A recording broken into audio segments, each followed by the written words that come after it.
Psycho-Cybernetics, Achieving the Christ Frequency by Chris Walls. Introduction: Aligning with your true self. Welcome to the Christ Frequency. Aligning with your true self, a journey that delves deep into personal transformation, spiritual awareness, and the pursuit of inner higher. This book is designed to guide you on a path of self-discovery, healing, and spiritual alignment with what I refer to as the Christ Frequency, a state of being where you live in harmony with your true self, embracing love, compassion, forgiveness, and spiritual growth. The Christ Frequency is not just a concept, but a vibration that resonates within all of us. It calls us to live authentically, to embrace our imperfections with grace, and to walk in alignment with our highest purpose. This book is a roadmap to help you unlock that frequency and find peace within, so you can live a life of greater meaning, purpose, and fulfillment. In this book, I have drawn on the wisdom of several powerful teachings, which have influenced my own journey towards self-awareness and spiritual awakening. I would like to acknowledge and pay homage to the authors and works that have provided a foundation for this work. Maxwell Maltz's Psycho-Cybernetics, a groundbreaking work that explores the power of self-image and the role it plays in shaping our thoughts, behaviors, and success. Maltz's insights into personal transformation and mental conditioning have greatly influenced the chapters on self-awareness, emotional intelligence, and authenticity in this book. The Arbinger Institute's Leadership and Self-Deception. This work explores how self-deception keeps us from living fully and authentically, especially in how we relate to others. Its profound teachings on breaking free from self-deception and living from a place of truth are woven throughout the book, particularly in the chapters on forgiveness, vulnerability, and alignment with one's true self. The Bible. As a source of divine wisdom, the Bible has provided invaluable lessons on love, compassion, forgiveness, faith, and living a life aligned with spiritual values. Throughout this book, you will find biblical principles guiding the discussion of spiritual awareness, resilience, and living with purpose. Buddhist teachings. The timeless philosophies of Buddhism, especially its teachings on mindfulness, non-attachment, and compassion, have profoundly shaped the ideas of balance, inner peace, and spiritual awakening presented in this book. The practices of mindfulness and loving-kindness meditation are discussed as essential tools for living in alignment with your true self. By integrating these teachings with my own experiences and understanding, the Christ Frequency, Aligning with Your True Self, offers a unique and holistic approach to personal and spiritual growth. The chapters within this book are structured to provide you with practical tools, insightful reflections, and spiritual guidance as you walk your path toward living a life that resonates with love, authenticity, and divine alignment. You will explore topics such as self-awareness, understanding who you are at your core and aligning with your true nature; emotional resilience, developing the strength to navigate life's challenges with grace and peace; forgiveness and letting go, releasing the emotional burdens that keep you tethered to the past and moving forward with a sense of freedom; spiritual awareness, deepening your connection with the divine and discovering the peace that comes from living in alignment with the Christ Frequency; living authentically, embracing your true self, and living a life of integrity and purpose. This book is an invitation to embark on a transformative journey. Whether you are seeking personal growth, emotional healing, or spiritual awakening, the principles and practices shared within these pages will help you align with your true self, break free from limitations, and awaken to the divine frequency within you. As you read, I encourage you to approach each chapter with an open heart and mind. Allow yourself to absorb the wisdom from these teachings, reflect on your own journey, and take the steps toward a life that is aligned with your highest truth.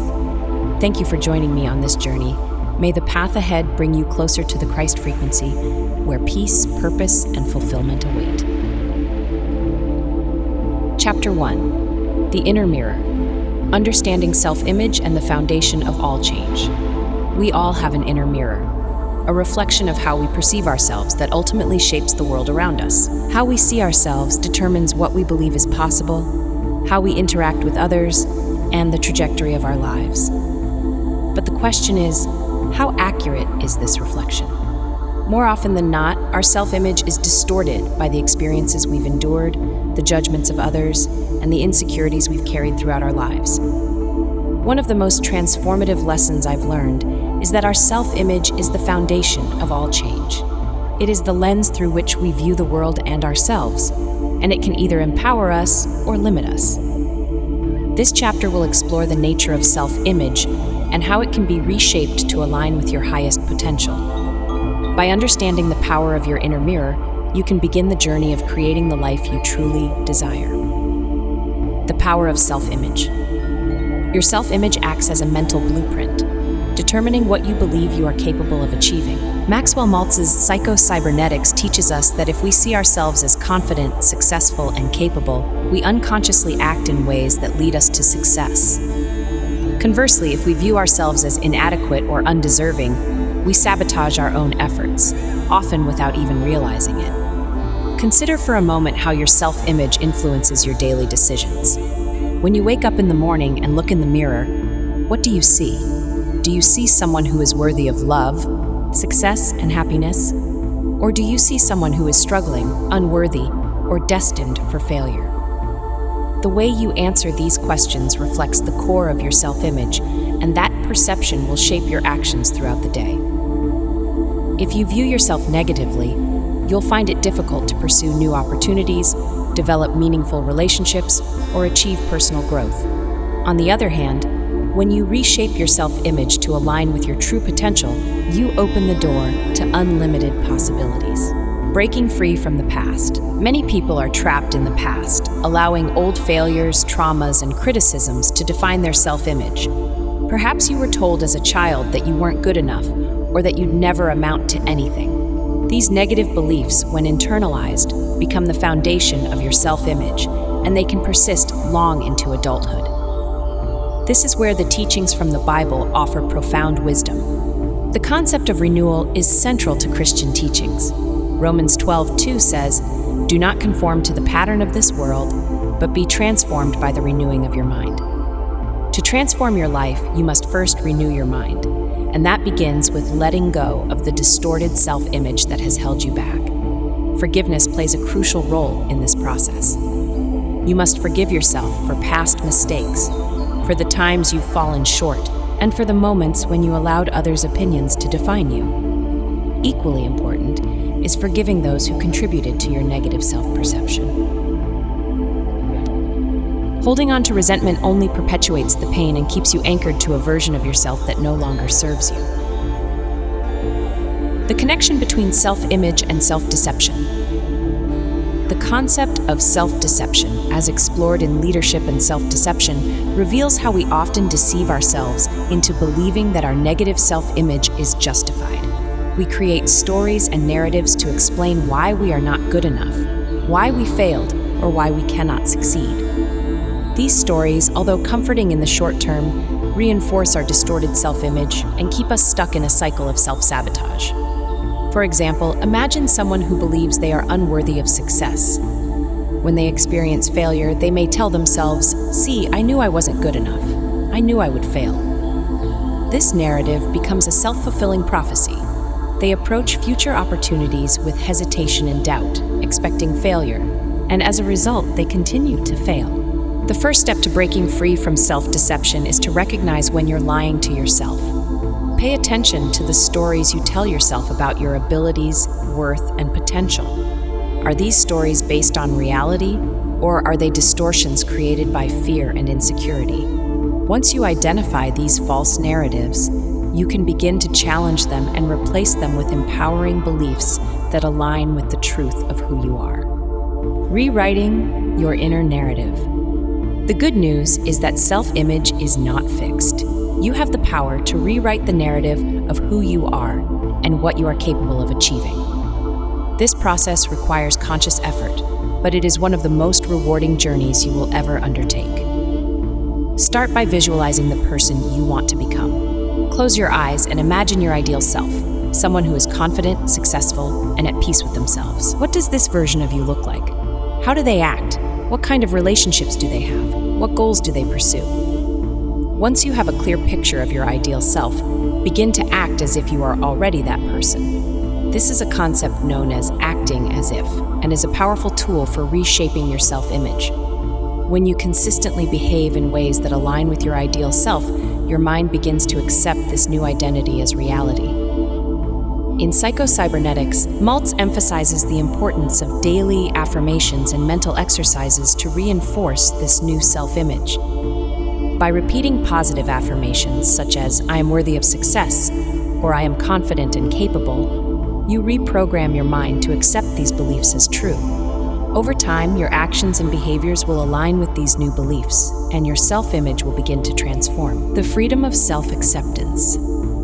Another key aspect of reshaping your self-image is learning to accept yourself as you are, imperfections and all. This is where the philosophy behind nudist teachings comes into play. Nudism advocates for the acceptance of the human body in its natural form, free from shame and societal judgments. While nudism primarily focuses on physical acceptance, its principles can be applied to all aspects of self-acceptance. To truly transform your self-image, you must embrace both your strengths and your weaknesses. Self-acceptance does not mean complacency. It means recognizing that you are worthy of love, success, and happiness, regardless of your flaws. When you accept yourself fully, you free yourself from the need to constantly seek validation from others, and you begin to live authentically. Practical exercises for reshaping your self-image. 1. Daily visualization. Spend 5 to 10 minutes each morning visualizing your ideal self. Picture yourself achieving your goals, interacting confidently with others, and living the life you desire. The more vividly you can imagine this, the more your mind will begin to accept it as reality. 2. Positive affirmations. Write down 5 to 10 positive affirmations that reflect the self-image you want to cultivate. Repeat these affirmations aloud every morning and night. Over time, these affirmations will begin to reshape your subconscious beliefs. 3. Challenge negative thoughts. Whenever you catch yourself thinking negatively about yourself, stop and question the validity of that thought. Ask yourself, is this really true, or is this a story I've created?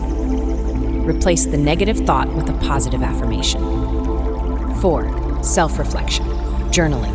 Keep a journal where you reflect on your self-image and any patterns of self-deception you notice. Write about the stories you tell yourself and how you can begin to rewrite those narratives. The first step toward lasting change. Reshaping your self-image is the first step toward creating lasting change in your life. It requires patience, practice, and a willingness to confront uncomfortable truths about yourself. But once you begin to see yourself as the confident, capable, and deserving person that you truly are, the possibilities for growth and success are endless. In the following chapters, we will continue to build upon the foundation of self-image, exploring how self-awareness, forgiveness, and authenticity can lead to deeper healing and greater freedom.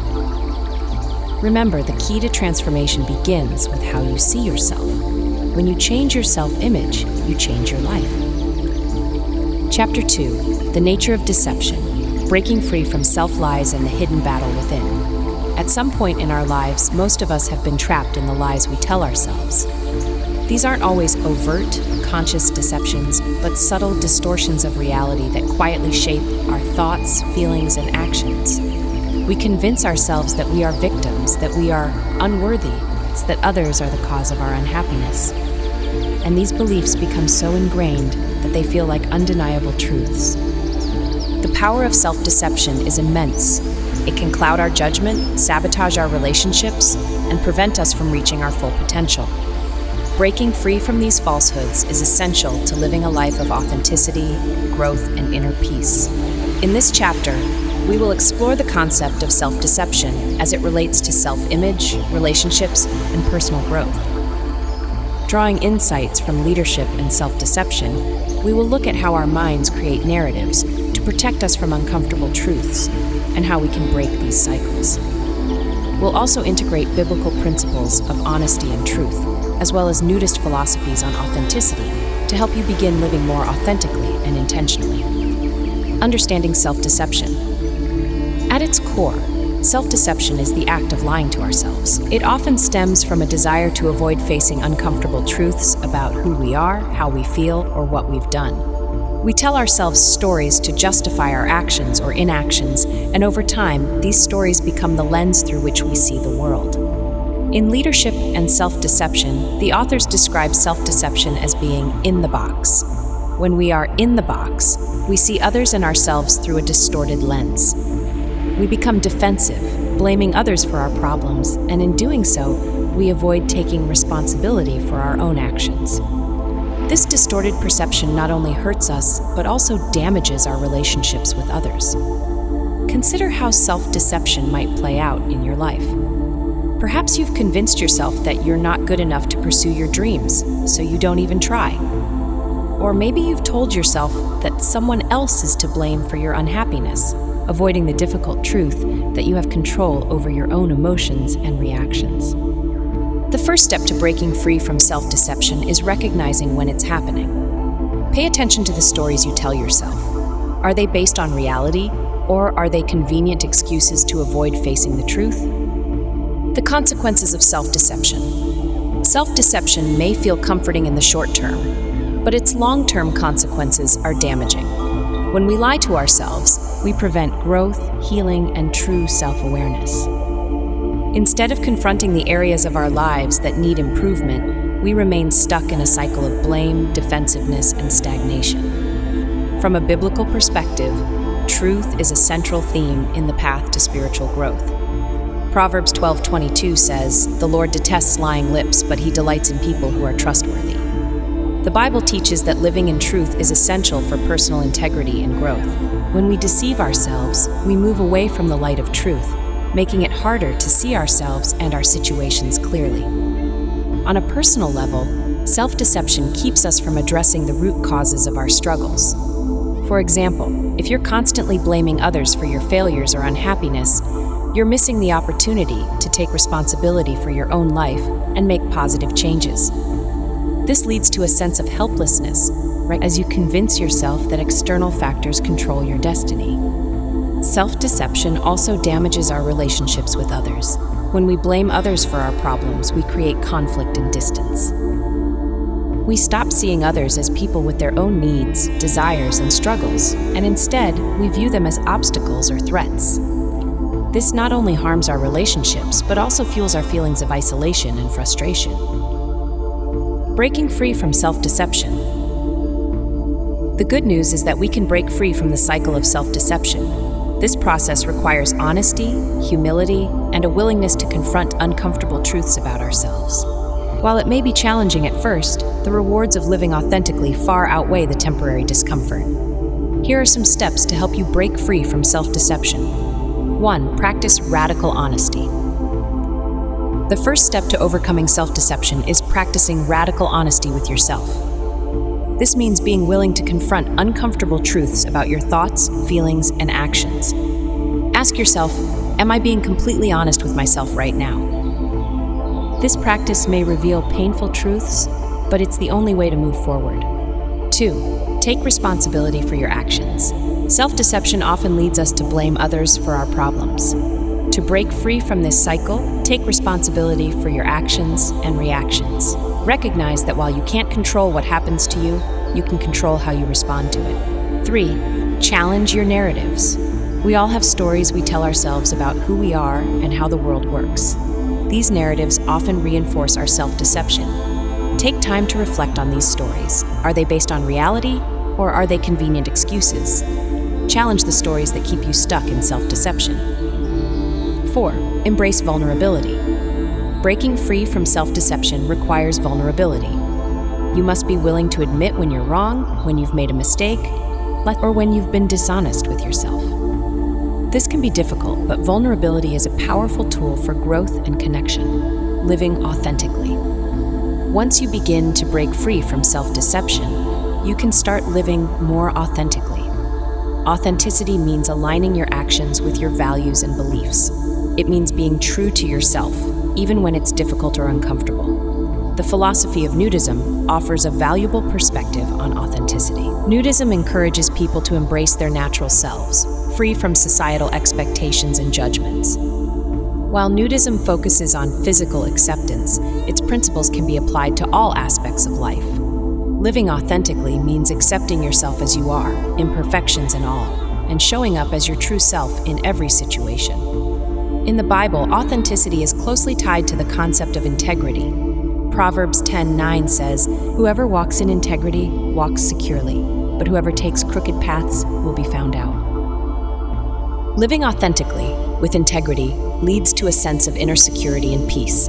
When we live in alignment with our true selves, we no longer need to hide behind lies or deceptions. Practical steps to live authentically. 1. Know your values. To live authentically, you must first understand what you value most in life. Take time to reflect on your core beliefs and values. What matters most to you?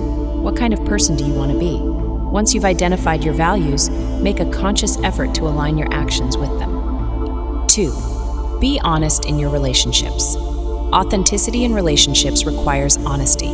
This means being open about your feelings, needs, and boundaries. It also means being willing to listen to and respect the feelings and needs of others. Authentic relationships are built on trust and mutual understanding. 3. Let go of perfectionism. Authenticity isn't about being perfect, it's about being real. Let go of the need to appear perfect in the eyes of others and embrace your imperfections. When you accept yourself as you are, you free yourself from the pressure to conform to societal expectations. 4. Embrace vulnerability. Living authentically requires vulnerability. It means showing up as your true self even when you're scared of judgment or rejection. Vulnerability is the key to deep connections with others and to living a life that feels genuine and fulfilling.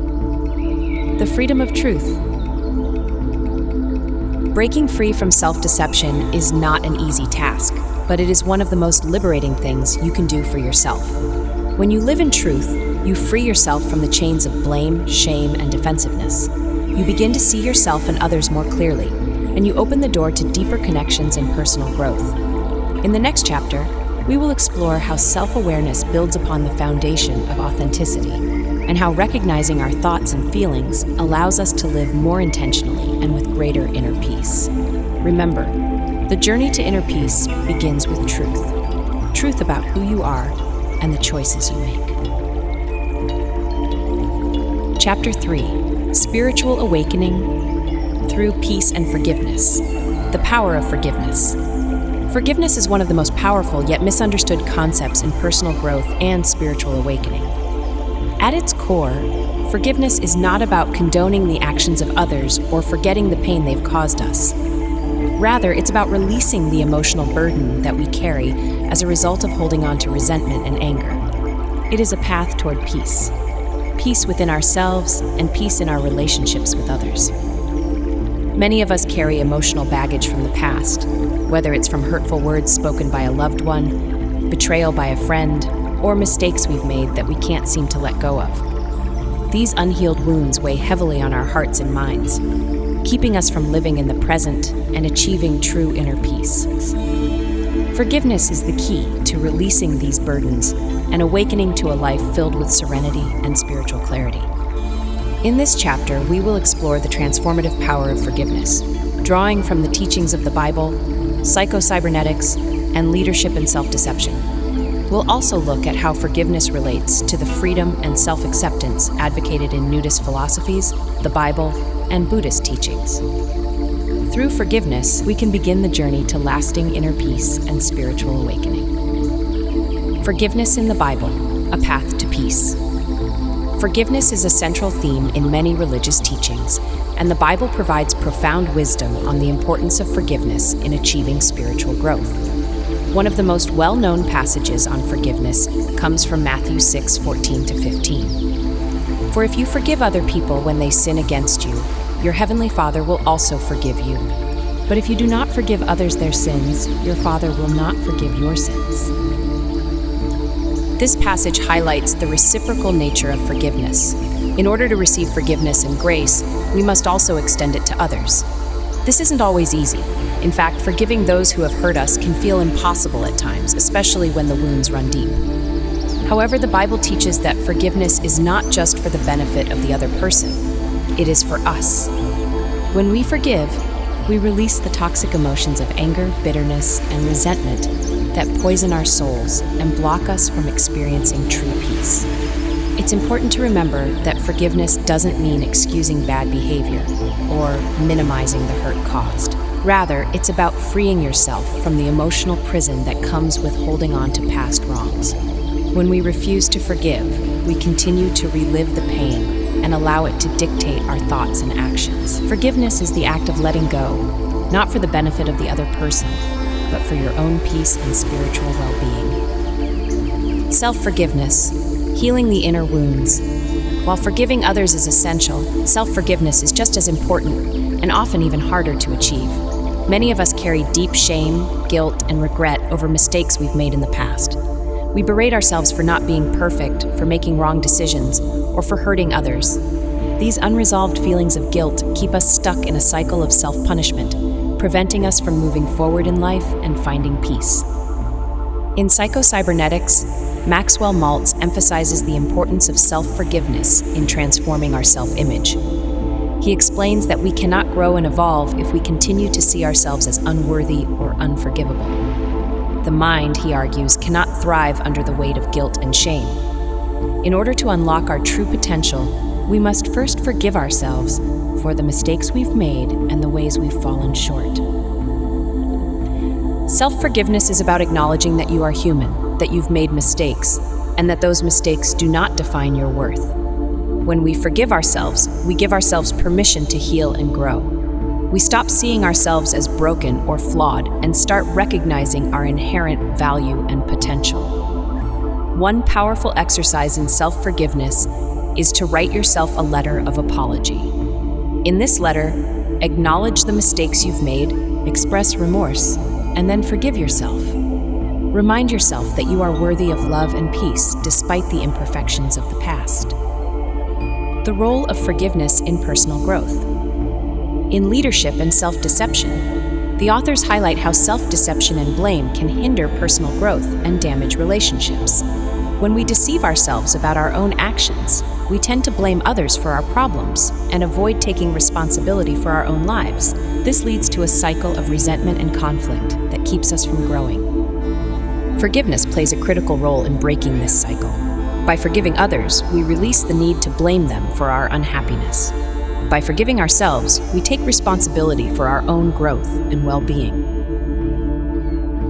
Forgiveness allows us to move out of self-deception and into a place of honesty and accountability, where true personal transformation can occur. Forgiveness also creates space for compassion, both for ourselves and for others. When we forgive, we recognize the humanity in ourselves and in those who have wronged us.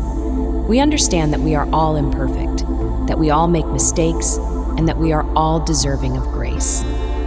This compassion opens the door to deeper connections and more authentic relationships. Forgiveness and the freedom of authenticity. Buddhist teachings promote the idea of authenticity and self-acceptance, which align closely with the principles of forgiveness. Buddhism encourages individuals to embrace their natural selves, free from the shame and societal judgments that often shape our self-perception. This philosophy can be extended beyond the physical realm to include emotional and spiritual authenticity.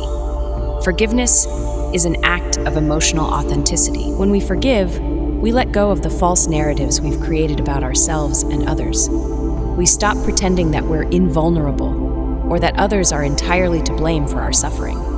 Instead, we accept our own imperfections and the imperfections of those around us. This acceptance is liberating. It allows us to live more freely and authentically without the weight of resentment holding us back.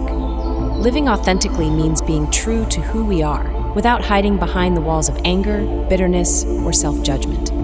Forgiveness helps us tear down these walls, enabling us to live with greater openness and vulnerability. In this way, forgiveness becomes a tool not only for healing, but also for embracing a more authentic and fulfilling life. Practical steps for cultivating forgiveness. Forgiveness is not always easy, but it is possible with practice and intention. Here are some practical steps you can take to cultivate forgiveness in your life. 1. Acknowledge the pain. Before you can forgive, you must first acknowledge the pain you've experienced. Whether it's pain caused by others or pain you've inflicted on yourself, take time to fully feel and understand the hurt. denying or minimizing the pain will only prevent true forgiveness from taking place. 2. Release resentment. Holding on to resentment only prolongs your suffering. Make a conscious decision to release the anger and bitterness you feel. This doesn't mean that you're condoning the actions of others. It simply means that you're choosing not to let those actions control your emotions any longer. 3. Practice self-compassion. Forgiveness begins with self-compassion. Be gentle with yourself as you navigate the process of forgiveness. Remember that you are worthy of love and peace, no matter what mistakes you've made or what pain you've experienced. 4. Use affirmations. Affirmations can be a powerful tool in the process of forgiveness. Repeat affirmations such as, "I choose to forgive and let go of the past," or "I forgive myself and others for any harm caused."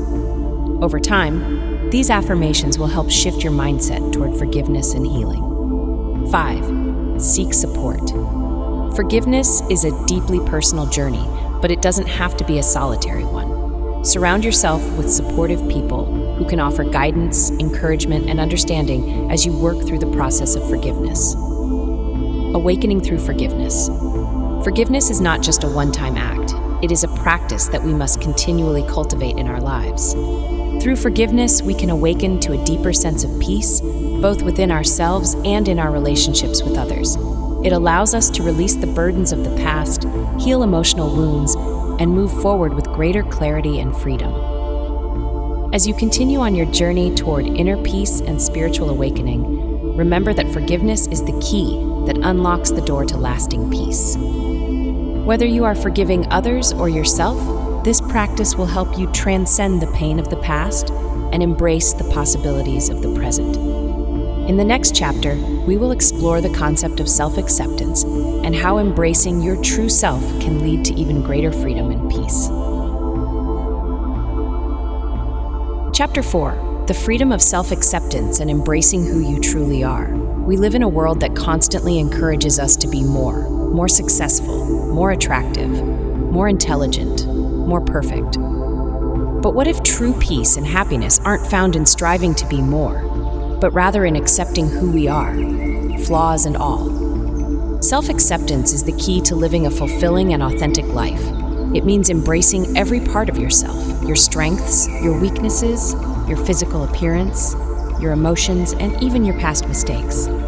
When we learn to accept ourselves fully, we free ourselves from the need to constantly seek external validation, and we begin to live from a place of inner peace. This chapter will explore the concept of self-acceptance, drawing from insights in Psycho-Cybernetics, leadership and self-deception, the Bible, and Buddhist teachings. We'll examine how accepting ourselves as we are allows us to live more authentically, find freedom from judgment, and cultivate a deeper sense of inner peace. The role of self-image in self-acceptance. Self-acceptance begins with self-image. As we explored in the first chapter, self-image is the mental picture we have of ourselves. It encompasses how we view our abilities, our worth, and even our physical appearance. Unfortunately, many of us carry a negative or distorted self-image, shaped by past experiences, societal pressures, and unrealistic standards. In Psycho-Cybernetics, Maxwell Maltz emphasizes the importance of self-image in determining our level of success and happiness. If we have a negative self-image, we will constantly feel inadequate, no matter how much we achieve or how many people we impress. On the other hand, if we cultivate a positive self-image, we can approach life with confidence, knowing that we are enough just as we are. Self-acceptance requires that we shift our self-image from one of inadequacy to one of wholeness. This means recognizing that we are complete and worthy, not because of what we achieve or how we, but simply because we exist. We are valuable, not for what we do, but for who we are, breaking free from societal expectations. Society places immense pressure on us to conform to certain standards of beauty, success, and behavior. These expectations can create a deep sense of inadequacy, as we constantly compare ourselves to others and feel that we don't measure up. Nudist teachings offer a powerful counter-narrative to societal expectations. Nudism advocates for the acceptance of the human body in its natural form, free from the shame and judgment often imposed by society. While nudism is primarily focused on physical acceptance, the philosophy can be extended to all aspects of self-acceptance. To live authentically, we must free ourselves from the need to meet society's unrealistic standards. We must learn to accept our bodies, our personalities, and our imperfections as they are, rather than constantly striving to be something we're not. This doesn't mean we shouldn't work toward self-improvement. It simply means that our worth isn't tied to those improvements. We are worthy of love and acceptance right now, in this moment, exactly as we are. Self-deception and the mask of perfection. In Leadership and Self-Deception, the authors explain how self-deception keeps us trapped in a cycle of dishonesty and self-betrayal. When we deceive ourselves, we create false narratives about who we are and how we need to appear to others. We wear a mask of perfection, trying to convince ourselves and the world that we are more than enough, when deep down, we feel inadequate. This mask of perfection prevents true self-acceptance. As long as we are trying to be someone we're not, whether it's to impress others or to protect ourselves from rejection, we are living in a state of self-deception. We cannot fully accept ourselves when we are constantly pretending to be someone else. Breaking free from self-deception requires us to be honest with ourselves about our insecurities and imperfections. It requires vulnerability, the willingness to show up as we truly are, without the mask. When we let go of the need to appear perfect, we open the door to true self-acceptance and freedom. Biblical insights on self-acceptance. The Bible teaches that we are fearfully and wonderfully made, created in the image of God. Psalm 139:14 says, "I praise you because I am fearfully and wonderfully made. Your works are wonderful. I know that full well." This verse reminds us that we are already complete and perfect in the eyes of God. Our worth is not determined by how we look or what we achieve. It is inherent in our creation. However, many of us struggle to believe this truth. We look at our imperfections and flaws and wonder how we could possibly be worthy of love, acceptance, or grace. But the Bible encourages us to see ourselves as God sees us, as beloved, valuable, and worthy of love, simply because we are His creation. Self-acceptance, then, is not about ignoring our flaws or denying our need for growth. Rather, it is about recognizing that our value is not contingent on our perfection. We are already enough, just as we are. And this realization allows us to approach life with confidence and peace. The freedom found in self-acceptance. When we accept ourselves fully, we experience a profound sense of freedom. We are no longer bound by the need to meet external standards or seek validation from others. We are free to be ourselves, to live authentically, and to pursue our passions and dreams without fear of judgment or rejection. Self-acceptance also frees us from the burden of comparison. When we accept ourselves as we are, we stop comparing ourselves to others and feeling inadequate as a result. We recognize that we are on our own unique journey and that our worth is not diminished by someone else's success or beauty. In Buddhist teachings, this freedom from comparison is embodied in the practice of accepting the body in its natural state. When we let go of the need to look a certain way or meet certain beauty standards, we can fully embrace who we are. This philosophy extends to all aspects of life. When we accept ourselves fully, we can let go of the pressure to conform to societal expectations and live more freely and authentically. Practical steps for cultivating self-acceptance. Self-acceptance is a journey, not a destination. It requires daily practice and intention. Here are some practical steps to help you cultivate self-acceptance in your life. 1. Practice self-compassion. Self-acceptance begins with self-compassion. Be kind to yourself when you make mistakes or fall short of your expectations. Treat yourself with the same kindness and understanding that you would offer to a friend. 2. Challenge negative self-talk. Pay attention to the way you talk to yourself. Are you constantly criticizing yourself or focusing on your flaws? When you notice negative self-talk, challenge it and replace it with more positive, affirming thoughts. 3. Let go of perfectionism. Perfectionism is the enemy of self-acceptance. Let go of the need to be perfect and embrace the fact that you are enough, just as you are. Remember that your worth is not determined by how well you meet external standards. 4. Surround yourself with supportive people. The people you surround yourself with can have a big impact on your self-image and self-acceptance. Surround yourself with people who love and accept you for who you are and who encourage you to be your authentic self. 5. Practice mindfulness. Mindfulness is a powerful tool for cultivating self-acceptance.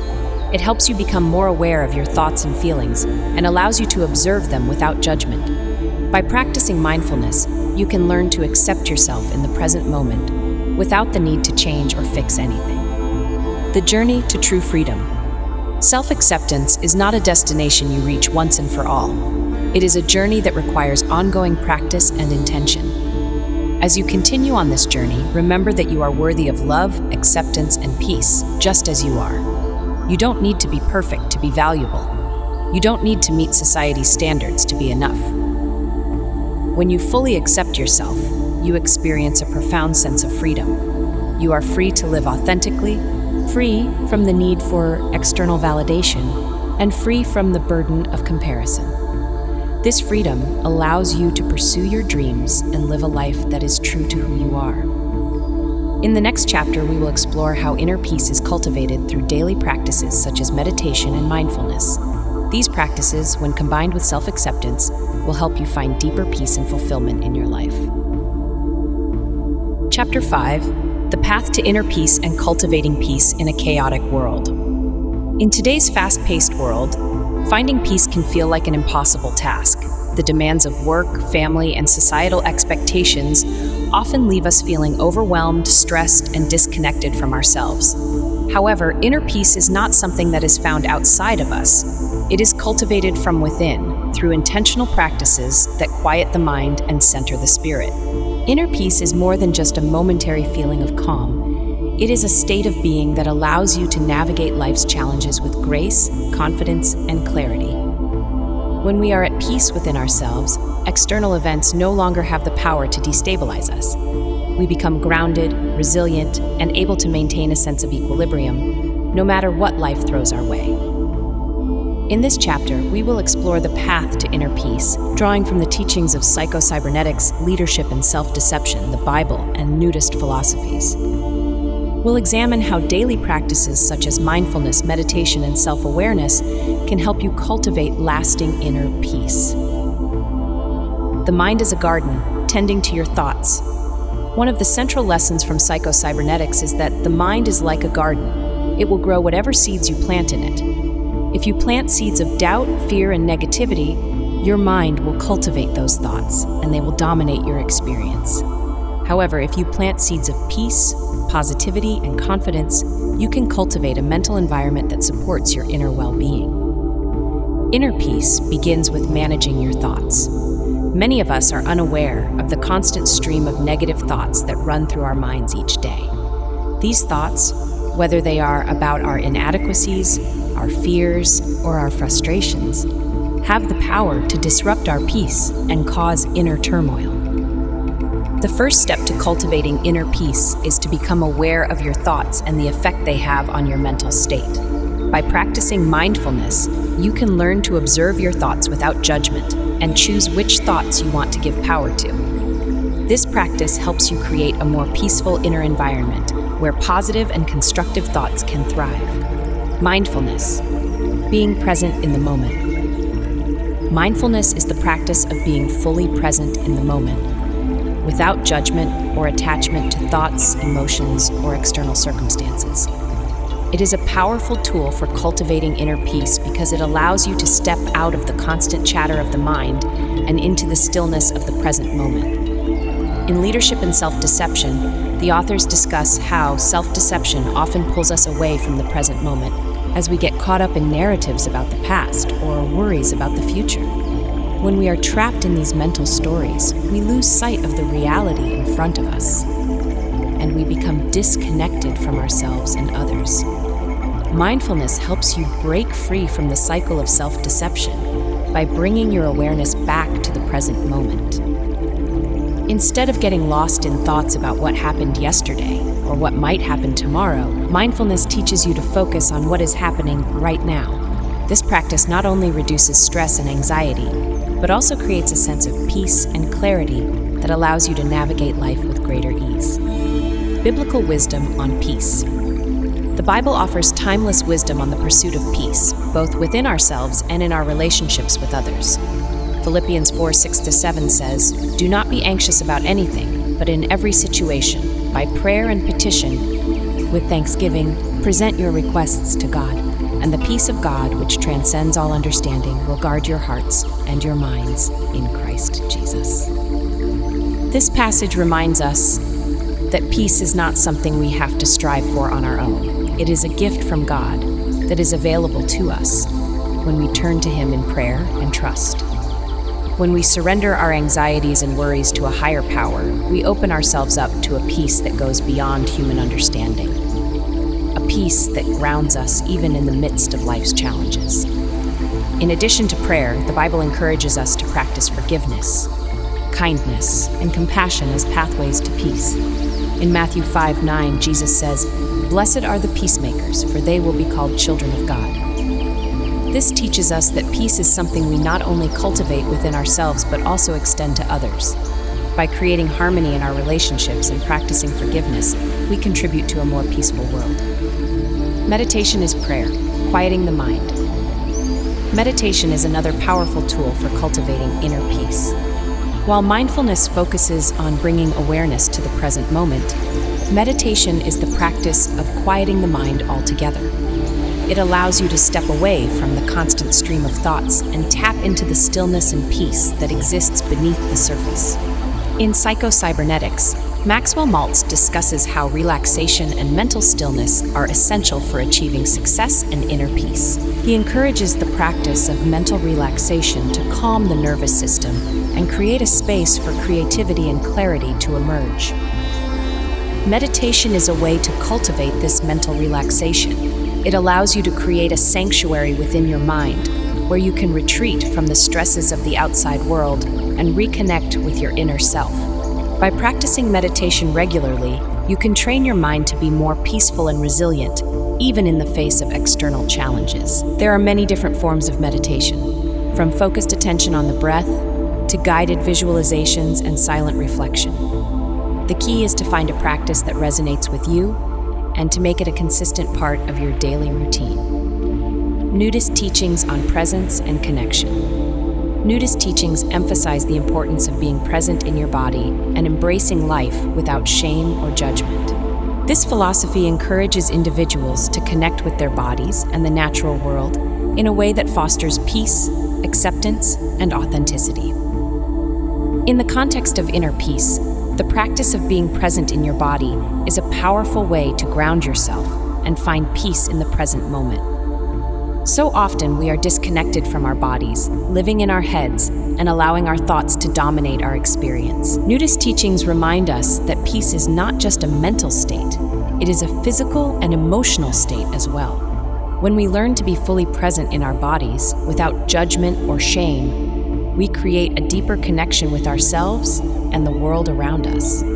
This connection fosters a sense of peace and belonging, as we realize that we are part of something greater than ourselves. Practical steps for cultivating inner peace. Here are some practical steps to help you cultivate inner peace in your daily life. 1. Start a meditation practice. Set aside 5 to 10 minutes each day to practice meditation.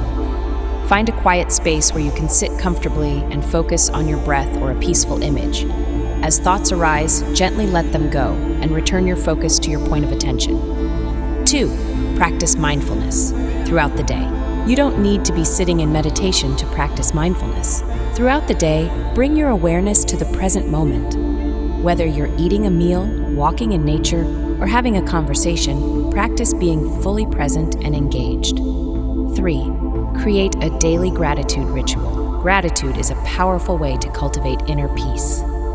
Each day, take a few moments to reflect on the things you are grateful for. This practice shifts your focus away from stress and negativity and helps you appreciate the abundance in your life. 4. Let go of judgment. Practice letting go of judgment, both of yourself and others. Judgment creates division and tension, while acceptance fosters peace. When you find yourself judging, pause and choose to approach the situation with compassion and understanding instead. 5. Incorporate prayer into your routine. If prayer is part of your spiritual practice, Use it as a tool for cultivating inner peace.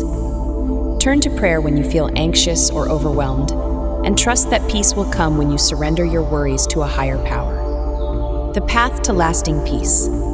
Inner peace is not something that is achieved overnight, nor is it something that exists in the absence of challenges. It is a practice, a way of being that is cultivated over time through mindfulness, meditation, and intentional living.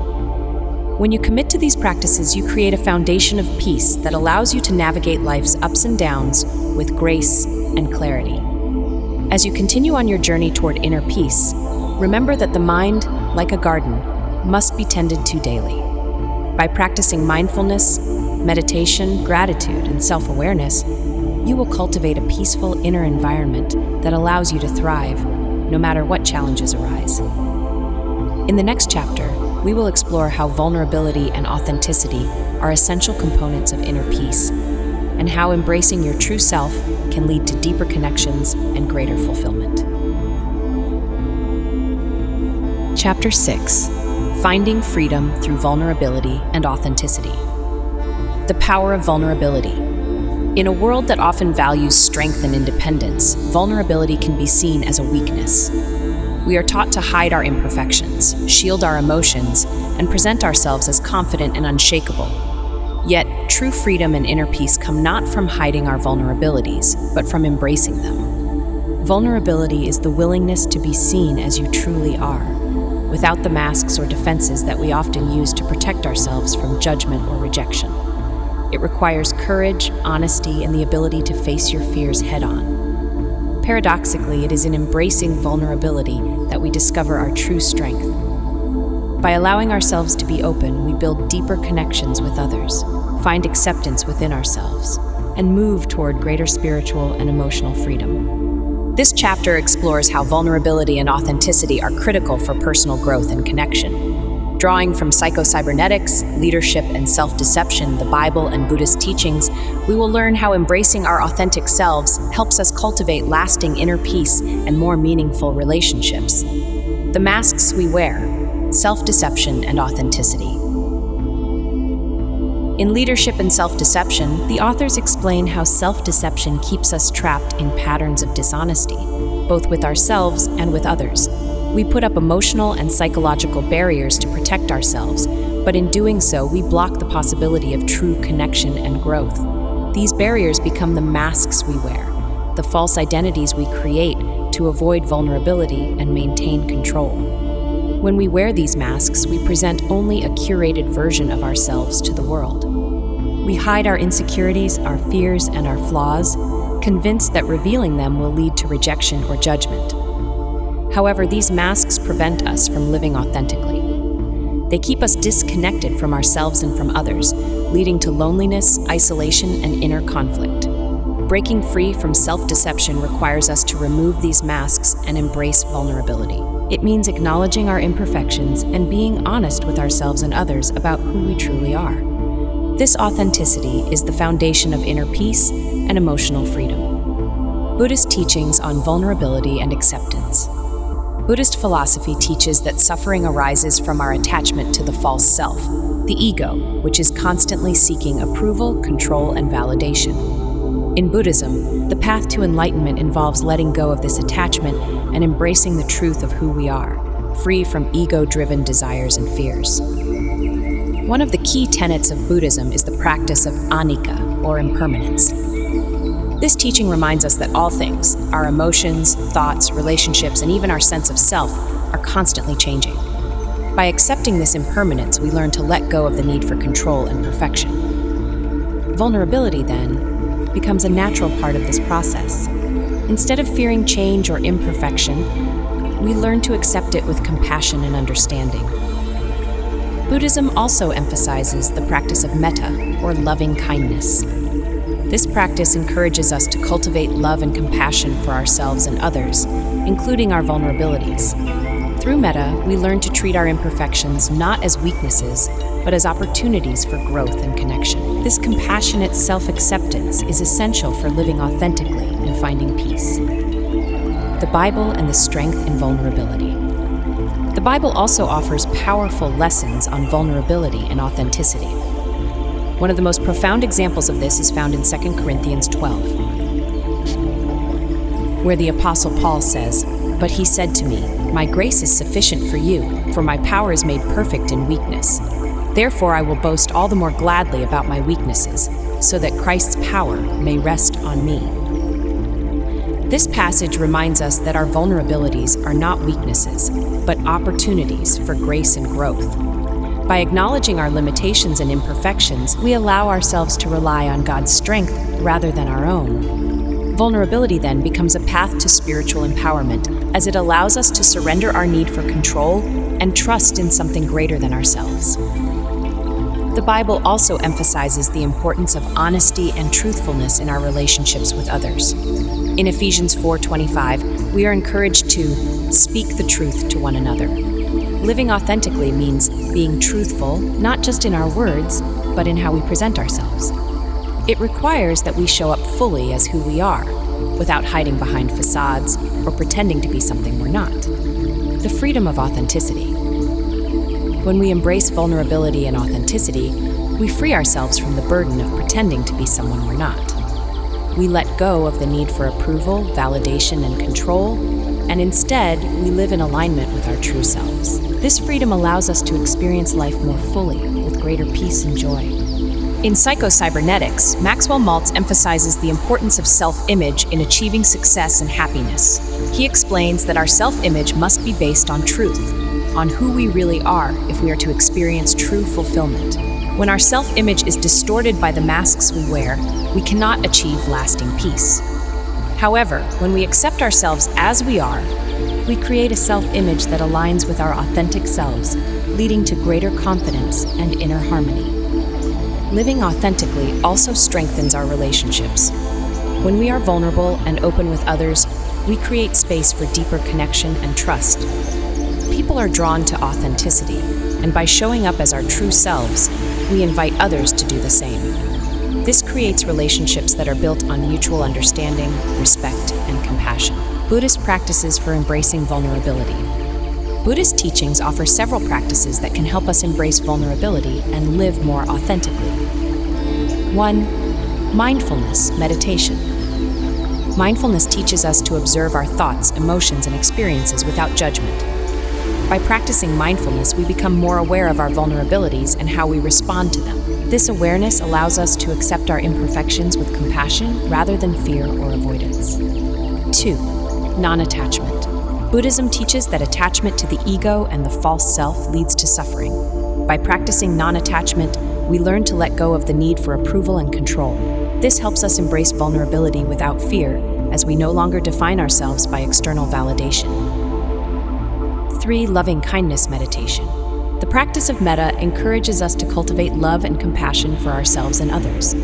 Through loving kindness meditation, we learn to extend compassion to our own vulnerabilities, recognizing that imperfection is a natural part of being human. Practical steps for embracing vulnerability and authenticity. Here are some practical steps you can take to embrace vulnerability and live more authentically. 1. Be honest with yourself. Start by being honest with yourself about your fears, insecurities, and imperfections. Acknowledge the areas of your life where you've been hiding behind a mask or pretending to be someone you're not. This self-honesty is the first step toward authenticity. 2. Share your vulnerabilities. Practice sharing your vulnerabilities with others in safe, supportive environments. This might mean opening up to a trusted friend or family member about something you've been struggling with. By sharing your vulnerabilities, you create space for deeper connection and support. 3. Challenge the fear of judgment. Many of us fear judgment or rejection if we reveal our true selves. Challenge this fear by reminding yourself that vulnerability is a strength, not a weakness. The people who matter most in your life will accept and appreciate you for who you are. 4. Let go of perfectionism. Perfectionism is often a defense mechanism that keeps us from being vulnerable. Let go of the need to be perfect and embrace the fact that you are enough just as you are. Remember that your worth is not determined by your achievements or by meeting others' expectations. 5. Practice self-compassion. Vulnerability requires self-compassion. Be gentle with yourself as you navigate the process of living more authentically. Treat yourself with the same kindness and understanding that you would offer to a loved one. The strength of being real, vulnerability, and authenticity are not weaknesses. They are the keys to true freedom and inner peace. By embracing your imperfections and showing up as your true self, you create a life that is aligned with your values and your deepest desires. You open the door to more meaningful relationships, greater spiritual growth, and lasting peace. As you continue on your journey toward inner peace, remember that vulnerability is a sign of strength, not fragility. By being real, you unlock the power to transform yourself and your life. In the next chapter, we will explore how love and compassion serve as powerful tools for healing and deepening connections with others, as well as for nurturing a peaceful inner world. Chapter 7. Love and Compassion as Healing Tools. Love and compassion are the foundation of all meaningful human connection and spiritual growth.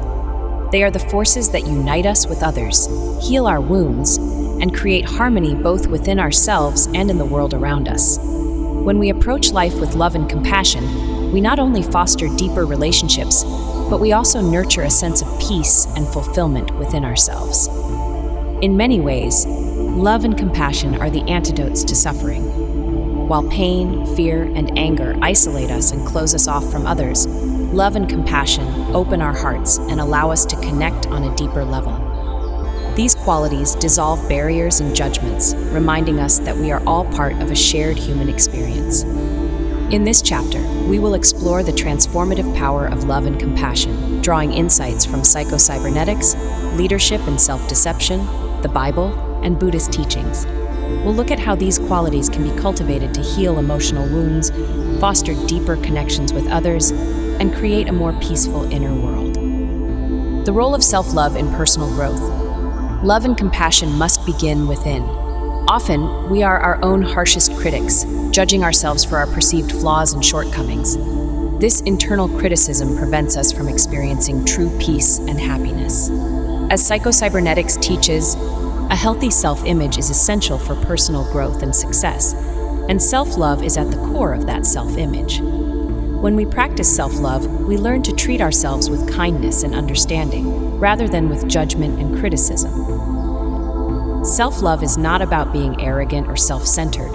It is about recognizing our inherent worth and treating ourselves with the same compassion we would offer to a dear friend.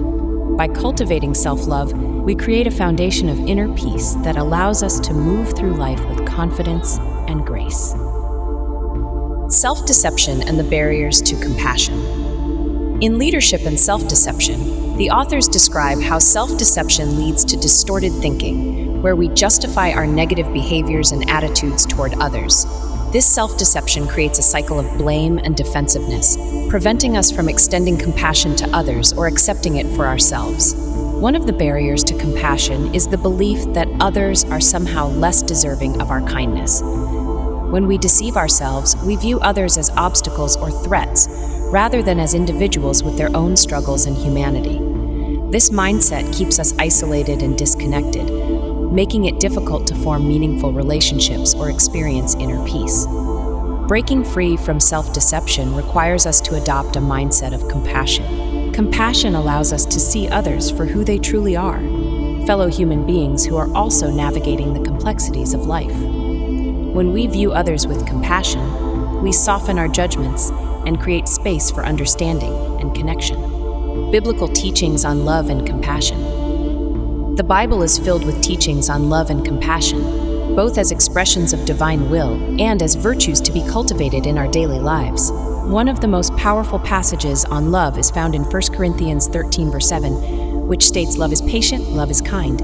It does not envy, it does not boast, it is not proud, it does not dishonor others, it is not self-seeking, it is not easily angered, it keeps no record of wrongs. Love does not delight in evil, but rejoices with the truth. It always protects, always trusts, always hopes, always perseveres." This passage reminds us that love is not just an emotion, it is a way of being.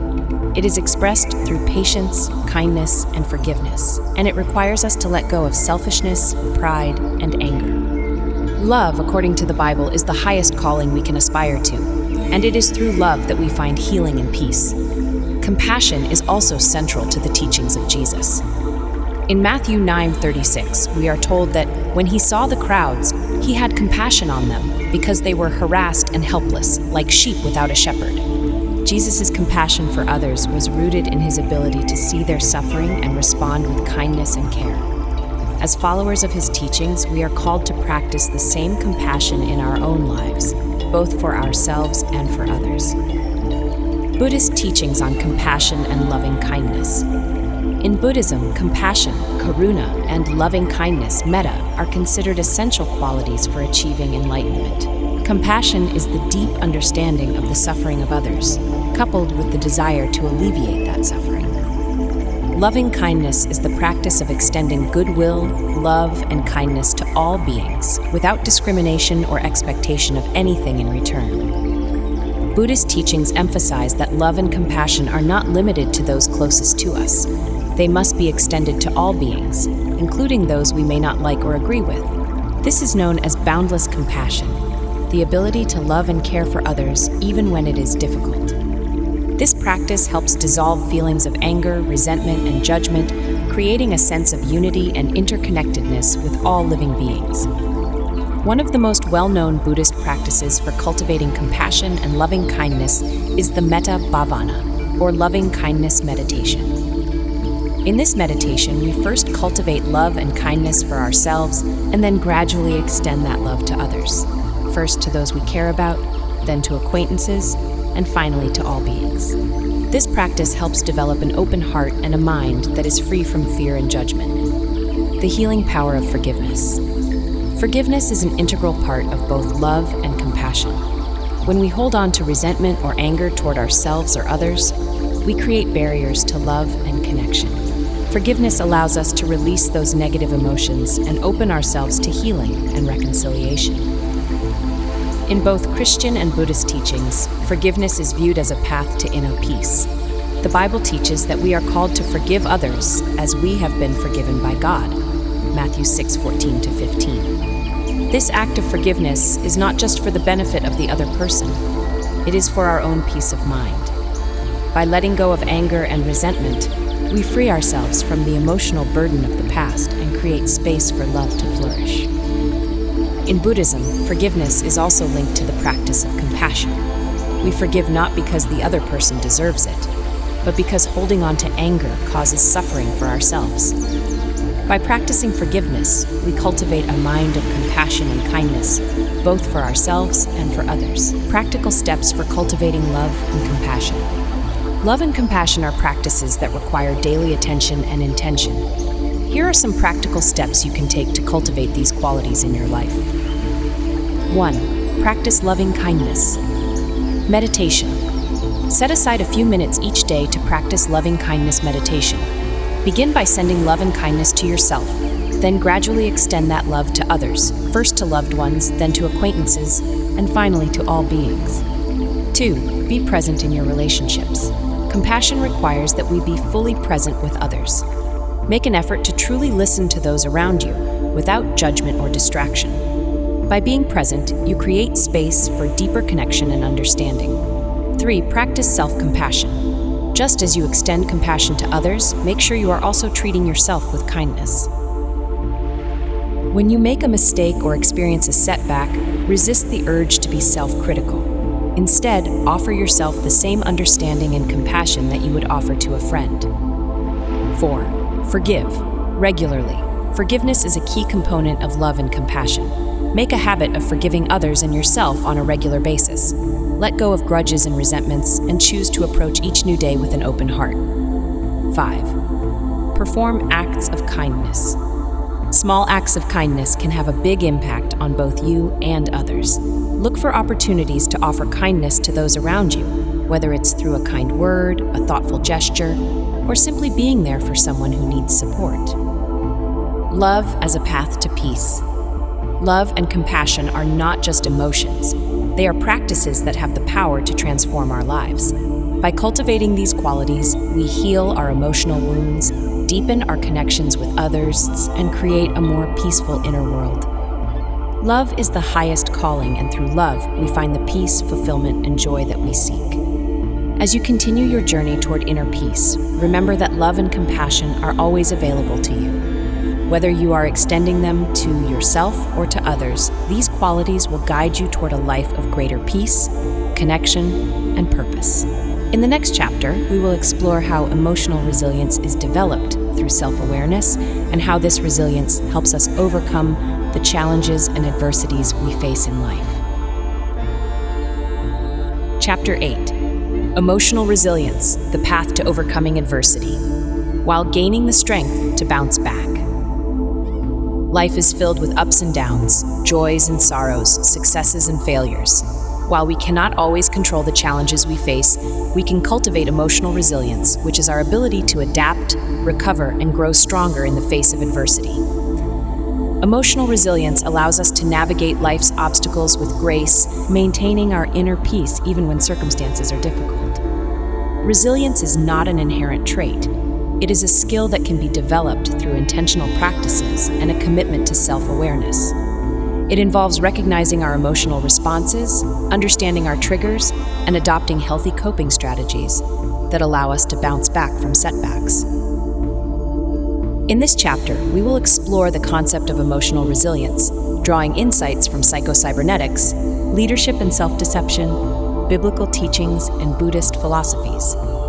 We will discuss how cultivating self-awareness is essential for building resilience, and how it empowers us to face life's challenges with confidence and strength.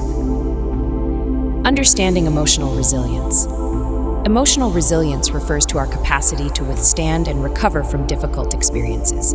It involves not just the ability to bounce back from setbacks, but also the capacity to grow and learn from those experiences. Resilient individuals can maintain a positive outlook, find meaning in adversity, and adapt to change. In Psycho-Cybernetics, Maxwell Maltz emphasizes the role of self-image in our ability to cope with challenges. When we have a positive self-image, we are more likely to view difficulties as opportunities for growth rather than insurmountable obstacles. This mindset shift is crucial for building resilience as it allows us to approach challenges with a sense of agency and possibility. Conversely, a negative self-image can lead to feelings of helplessness and defeat in the face of adversity. When we believe we are inadequate or unworthy, we may struggle to find the strength to overcome challenges. Building a strong, positive self-image is foundational for developing emotional resilience. The role of self-awareness in building resilience. Self-awareness is the ability to recognize and understand our thoughts, feelings, and behaviors. It involves being in tune with our emotions, identifying our triggers, and understanding how we react to stressors. Self-awareness is a critical component of emotional resilience because it allows us to take a step back from our experiences and respond thoughtfully rather than reactively. In Leadership and Self-Deception, the authors highlight how self-deception can cloud our judgment and hinder our ability to be self-aware. When we deceive ourselves about our emotions or the situations we face, we are less likely to recognize the need for change or growth. This lack of awareness can leave us feeling stuck and powerless. By cultivating self-awareness, we gain insight into our emotional responses and can identify patterns that may hinder our resilience. For example, we may recognize that we tend to withdraw or become defensive when faced with criticism. By acknowledging these patterns, we can develop healthier coping strategies that allow us to respond with openness and flexibility instead. Buddhist teachings on resilience and acceptance. Buddhism offers profound insights into the nature of suffering and resilience. One of the core teachings is that suffering is an inherent part of life, and how we respond to that suffering determines our emotional resilience. The Buddha taught that attachment to outcomes and desires often leads to suffering. By practicing non-attachment and acceptance, we can cultivate resilience in the face of life's inevitable challenges. The concept of anicca, or impermanence, is central to Buddhist philosophy. Recognizing that all things, including our emotions and experiences, are temporary helps us approach adversity with a sense of equanimity. When we understand that difficult feelings and situations will pass, we become less overwhelmed by them and better able to maintain our inner peace. Additionally, Buddhist practices such as mindfulness and meditation can strengthen our emotional resilience. Mindfulness encourages us to observe our thoughts and feelings without judgment, allowing us to create space between our experiences and our reactions. This space is essential for responding to challenges with clarity and composure, rather than being swept away by negative emotions. Biblical insights on resilience. The Bible is rich with teachings about resilience and overcoming adversity. One powerful example is found in James 1:2-4, which says, "Consider it pure joy, my brothers and sisters, whenever you face trials of many kinds, because you know that the testing of your faith produces perseverance. Let perseverance finish its work, so that you may be mature and complete, not lacking anything." This passage highlights the idea that trials and challenges can lead to growth and maturity. When we face adversity, we have the opportunity to develop perseverance, a key component of resilience. By reframing our perspective on difficulties, we can learn to see them as opportunities for growth rather than as obstacles to our happiness. Moreover, the Bible encourages us to lean on our faith and the support of our community during challenging times. In Philippians 4:13, Paul writes, "I can do all this through him who gives me strength." This verse reminds us that we are not alone in our struggles. We have access to divine strength and support as we navigate life's challenges. Practical strategies for cultivating emotional resilience. Here are some practical strategies you can implement to cultivate emotional resilience in your life. 1. Develop self-awareness. Take time each day to reflect on your emotions and reactions. Journaling can be an effective way to explore your feelings and identify patterns. Ask yourself questions like, what triggers my stress or anxiety? And how do I typically respond to challenges? 2. Practice mindfulness. Incorporate mindfulness practices into your daily routine. This might include meditation, deep breathing exercises, or simply taking a moment to pause and observe your surroundings. Mindfulness helps you stay grounded and present, making it easier to navigate challenges. 3. Reframe challenges. Shift your perspective on adversity by viewing challenges as opportunities for growth. When faced with a setback, ask yourself, what can I learn from this experience? This reframing helps you approach difficulties with curiosity rather than fear. 4. Build a support network. Surround yourself with supportive friends, family, and mentors who encourage your growth and resilience. Having a strong support network can provide you with the strength and encouragement needed to face challenges head-on. 5. Engage in self-care. Prioritize self-care to maintain your emotional well-being. This might include physical activities, hobbies, spending time in nature, or practicing relaxation techniques. Taking care of your body and mind is essential for building resilience. 6. Cultivate compassion. Practice self-compassion by treating yourself with kindness and understanding, especially during difficult times. Recognize that everyone faces challenges, and it's okay to struggle. Extend this compassion to others as well, fostering deeper connections and mutual support.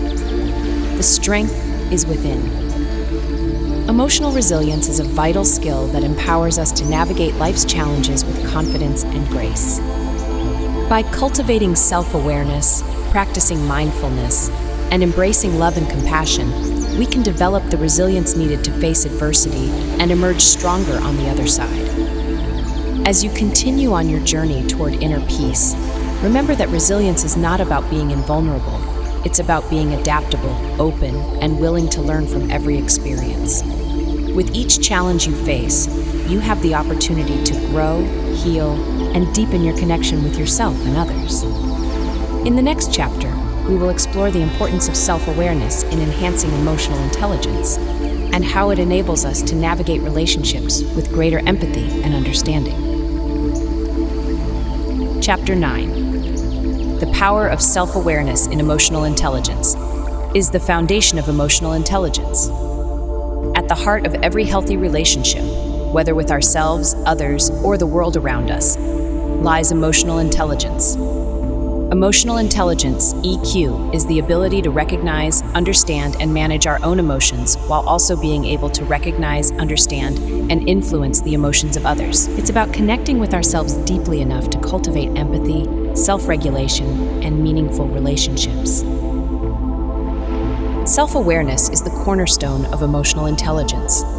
Without self-awareness, we cannot fully understand our emotions, nor can we recognize how our emotions influence our actions and interactions with others. Developing self-awareness allows us to navigate life with greater clarity and intention, leading to stronger connections and a more peaceful inner world. In this chapter, we will explore the role of self-awareness in developing emotional intelligence, drawing from Psycho-Cybernetics, leadership and self-deception, biblical teachings, and Buddhist philosophy. We'll discuss how self-awareness enhances our ability to manage emotions, fosters empathy, and leads to deeper, more authentic relationships. The importance of self-awareness in managing emotions. Self-awareness is the ability to observe your thoughts and emotions without getting caught up in them. It allows you to recognize your feelings as they arise, understand their triggers, and manage them in a healthy, constructive way. Without self-awareness, emotions can feel overwhelming, leading to reactive behaviors and strained relationships. In Psycho-Cybernetics, Maxwell Maltz emphasizes the importance of self-awareness in reshaping our self-image and managing our emotional responses. When we are unaware of our emotions, they can control us, often leading to self-sabotaging behaviors. However, when we become aware of our emotions, we gain the ability to choose how we respond to them, leading to more intentional actions. For example, when faced with criticism, a person lacking self-awareness might immediately react with defensiveness or anger. However, someone with self-awareness can recognize the emotional trigger, pause, and respond thoughtfully, choosing to address the situation calmly and constructively. This ability to regulate emotional reactions is a hallmark of emotional intelligence. Self-deception and emotional blind spots. In Leadership and Self-Deception, the authors explore how self-deception creates emotional blind spots, preventing us from seeing ourselves clearly. When we are caught in self-deception, we rationalize our behaviors and emotions, often blaming others for our feelings or actions. This lack of self-awareness not only limits our emotional intelligence, but also damages our relationships with others. Self-deception occurs when we fail to acknowledge our own role in creating emotional conflict. For instance, we might convince ourselves that someone else is the source of our frustration, rather than recognizing that our own unresolved emotions are contributing to the situation. By failing to take responsibility for our emotions, we limit our ability to grow and improve our relationships. Breaking free from self-deception requires developing a deeper level of self-awareness. By acknowledging our emotions, owning our reactions, and reflecting on our role in difficult situations, we can begin to heal emotional blind spots and become more emotionally intelligent. Buddhist teachings on self-awareness and emotional regulation. Buddhist philosophy teaches that suffering often arises from our attachment to emotions and desires. Through the practice of mindfulness, we learn to observe our emotions without being overwhelmed by them. This detachment from emotional reactivity allows us to experience greater clarity and peace, even in difficult situations. The concept of dukkha, the Buddhist idea of suffering, suggests that much of our emotional distress comes from clinging to certain outcomes or resisting the reality of the present moment. Mindfulness helps us become aware of these attachments and allows us to release them, creating space for healthier emotional responses. Buddhist practices, such as meditation and mindful awareness, encourage us to be present with our emotions without judgment. By simply observing our emotions as they arise, we can understand them better, respond to them more effectively, and avoid being controlled by them. This practice of emotional regulation is key to developing emotional intelligence. Biblical insights on emotional wisdom. The Bible provides timeless wisdom on managing emotions and developing self-awareness. One powerful verse is Proverbs 16:32, which states, "Better a patient person than a warrior, one with self-control than one who takes a city." This passage highlights the value of self-control and emotional regulation as key aspects of wisdom and strength. In the Bible, emotional wisdom is often tied to patience, self-restraint, and humility. These qualities are essential for fostering healthy relationships and avoiding unnecessary conflict. The practice of patience, for example, requires self-awareness of one's emotional state, especially in stressful or challenging circumstances.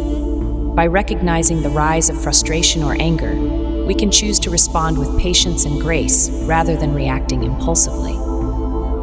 The Bible also teaches the importance of humility in developing emotional intelligence. Humility allows us to acknowledge our own emotional vulnerabilities and recognize that we are not always right. By approaching our emotions with humility, we can be more open to growth, change, and deeper understanding. Empathy, the heart of emotional intelligence. Empathy is the ability to understand and share the feelings of others. It is one of the most important aspects of emotional intelligence and is directly linked to self-awareness. When we are self-aware, we are better able to tune into the emotions of others, respond with compassion, and build stronger, more meaningful relationships. In Leadership and Self-Deception, the authors highlight how self-deception can hinder our ability to empathize with others. When we are focused solely on our own feelings or perspectives, we may overlook the emotions of those around us. Developing self-awareness allows us to shift our attention outward, becoming more attuned to the emotional experiences of others. Empathy also plays a central role in Buddhist teachings. The practice of karuna, compassion, encourages us to extend love and understanding to all beings, recognizing that everyone experiences suffering in some form. By cultivating empathy, we deepen our connection with others and foster a sense of shared humanity. Practical steps for developing self-awareness and emotional intelligence. Here are some practical steps you can take to enhance your self-awareness and cultivate emotional intelligence. 1. Practice mindfulness. Set aside time each day to practice mindfulness, whether through meditation or simply taking a few moments to tune into your thoughts and emotions. Mindfulness helps you observe your emotions without becoming overwhelmed by them, allowing you to respond more thoughtfully. 2. Reflect on emotional triggers. Take note of situations that trigger strong emotional reactions in you, such as frustration, anger, or sadness. Reflect on what these triggers reveal about your emotional needs or unresolved issues. This reflection helps you understand your emotions more deeply. 3. Keep a journal. Journaling is a powerful tool for developing self-awareness. Write about your daily experiences and emotional responses, and reflect on how you can improve your emotional regulation. Over time, journaling can help you recognize patterns in your emotions and behaviors. 4. Cultivate empathy. Make an effort to actively listen to others without judgment or distraction. Practice putting yourself in their shoes and imagining how they might be feeling. This practice helps you build empathy and strengthens your emotional intelligence. 5. Seek feedback. Sometimes our blind spots are best revealed through the perspective of others. Ask trusted friends or family members for feedback on how you manage your emotions or respond in difficult situations. Their insights can help you improve your self-awareness. 6. Practice self-compassion. Developing emotional intelligence requires patience and self-compassion. Recognize that you are a work in progress and that it's okay to make mistakes along the way. Treat yourself with kindness as you navigate your emotional growth. Self-awareness as the gateway to emotional intelligence. Self-awareness is the foundation of emotional intelligence, allowing us to understand our emotions, regulate our reactions, and connect more deeply with others. As we become more aware of our inner world, we gain the ability to respond to life's challenges with greater clarity, empathy, and resilience. By integrating self-awareness into your daily life, you can strengthen your emotional intelligence, improve your relationships, and create a more peaceful and fulfilling inner world. Remember that emotional intelligence is not about suppressing emotions, but about understanding and managing them in a healthy way. Chapter 10. Self-compassion and emotional resilience for personal transformation. The power of self-compassion. In our journey toward personal growth and transformation, we often emphasize external achievements, self-discipline, and perseverance. While these qualities are essential, they are not the only ingredients for lasting change. One of the most overlooked but powerful tools for personal transformation is self-compassion. Self-compassion is the practice of treating yourself with the same kindness, care, and understanding that you would extend to a dear friend. It means recognizing your humanity, embracing your imperfections, and offering yourself grace, especially during moments of failure or hardship. By cultivating self-compassion, we build a foundation of emotional resilience, which enables us to face life's challenges without losing our sense of self-worth or inner peace. In this chapter, we will explore the relationship between self-compassion and emotional resilience, drawing on insights from Psycho-Cybernetics, leadership and self-deception, the Bible, and Buddhist teachings. We will examine how practicing self-compassion strengthens our ability to navigate difficulties and facilitates lasting personal transformation. Self-compassion and emotional healing. In Psycho-Cybernetics, Maxwell Maltz discusses how our self-image influences every aspect of our lives, including how we handle setbacks and challenges. When we have a negative self-image, we are more likely to engage in self-criticism and harsh judgment when things go wrong. This self-punishment not only damages our mental and emotional health, but also hinders our ability to recover and grow from adversity. Self-compassion, on the other hand, promotes emotional healing by encouraging us to treat ourselves with kindness, even when we fall short. It allows us to embrace our imperfections and mistakes as part of the human experience, rather than as evidence of our inadequacy. When we approach ourselves with compassion, we create a safe space for emotional healing and resilience to flourish. This concept of self-compassion is central to emotional resilience because it provides a buffer against the negative emotions that arise during times of difficulty. Instead of being overwhelmed by guilt, shame, or self-doubt, self-compassion enables us to process these emotions in a healthy way so that we can learn from our experiences and move forward with greater strength and confidence. Breaking the cycle of self-deception. In Leadership and Self-Deception, the authors explore how self-deception often leads to self-judgment and self-criticism. When we deceive ourselves about our motives, behaviors, or emotions, we create a distorted view of ourselves that can fuel feelings of inadequacy and guilt. This self-deception creates a vicious cycle where we judge ourselves harshly and then try to compensate by hiding our vulnerabilities or blaming others. Self-compassion breaks this cycle by encouraging us to face our flaws and mistakes with honesty and kindness rather than judgment.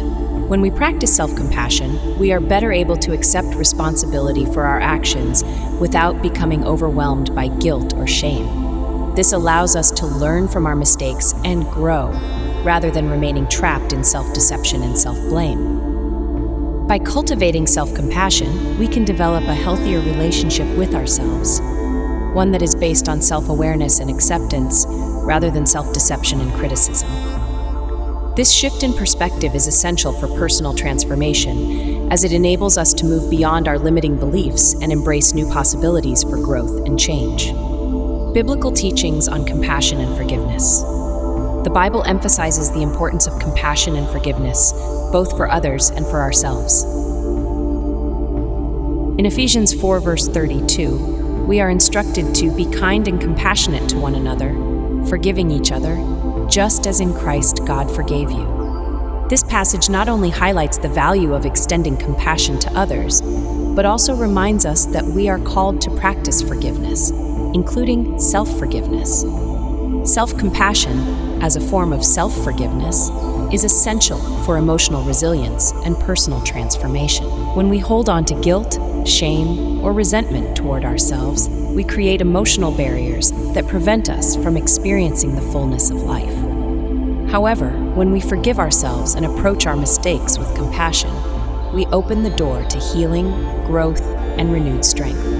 The Bible teaches that forgiveness is an act of grace, a way of letting go of the past and embracing the present with a heart of love. By practicing self-compassion and self-forgiveness, we follow this spiritual principle, allowing ourselves to be free from the weight of past mistakes and open to the possibilities of transformation. Buddhist teachings on self-compassion and impermanence. In Buddhist philosophy, the practice of self-compassion is closely tied to the concept of impermanence, anicca, which teaches that all things, our emotions, thoughts, and experiences, are constantly changing. By embracing impermanence, we learn to approach ourselves with gentleness and understanding, knowing that our mistakes and hardships are temporary and do not define us. Buddhism also emphasizes the practice of metta, or loving kindness, which encourages us to cultivate love and compassion for ourselves and others. Through loving-kindness meditation, we learn to extend compassion toward ourselves, recognizing that we are worthy of love, care, and acceptance, regardless of our flaws or past mistakes. This practice of self-compassion helps us develop emotional resilience, as it allows us to navigate difficulties with a sense of grace and inner peace. Additionally, Buddhist teachings on non-attachment remind us that our worth is not tied to our achievements or failures. By practicing non-attachment, we learn to let go of the need for perfection and embrace the reality of our human experience with all its ups and downs. This perspective fosters emotional resilience by helping us maintain a sense of inner peace, even in the face of life's challenges. Self-compassion as a path to resilience. Resilience is not just about enduring hardship, it is about growing through it. Self-compassion is a key ingredient in this growth because it allows us to approach challenges with an open heart and a flexible mindset. When we are compassionate with ourselves, we create the emotional space needed to process our feelings, learn from our experiences, and emerge stronger on the other side. In Psycho-Cybernetics, Maltz emphasizes the importance of seeing ourselves as capable of growth and change. Self-compassion helps us cultivate this mindset by reminding us that we are always evolving and that setbacks and failures are part of the journey. This perspective fosters resilience by encouraging us to keep moving forward, even when the path is difficult. Self-compassion also strengthens our ability to manage stress and adversity. When we are kind to ourselves in difficult times, we reduce the impact of negative emotions such as fear, anxiety, and frustration. This emotional regulation allows us to maintain our inner balance and respond to challenges with greater clarity and composure. Practical steps for cultivating self-compassion and resilience.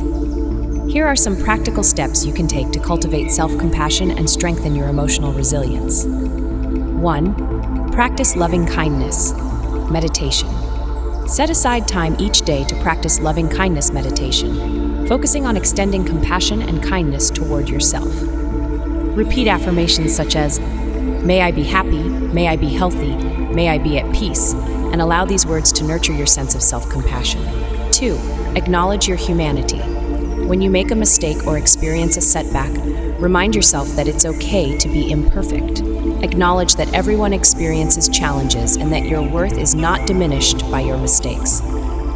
Embrace your humanity with kindness and understanding. 3. Challenge self-criticism. Pay attention to the inner dialogue you have with yourself, especially during difficult times. When you notice self-critical thoughts, pause and ask yourself whether you would speak to a friend in the same way. Replace self-criticism with self-compassion by offering yourself words of kindness and encouragement.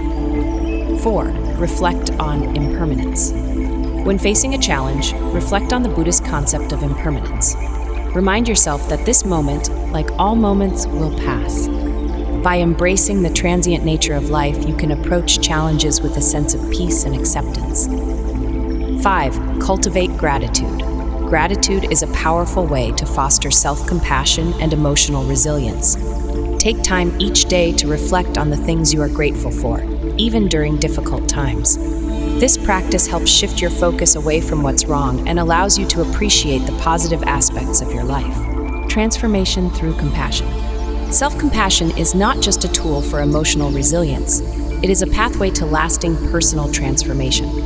By treating ourselves with kindness, understanding, and grace, we create the emotional foundation needed to face life's challenges with strength and confidence. Through self-compassion, we heal, grow, and evolve into the best version of ourselves. As you continue your journey toward inner peace and personal transformation, remember that self-compassion is always available to you. It is the key to resilience, the source of healing, and the gateway to a more peaceful and fulfilling life. In the next chapter, we will explore how to embrace change as a natural part of life and how to use it as a catalyst for personal growth and spiritual awakening. Chapter 11.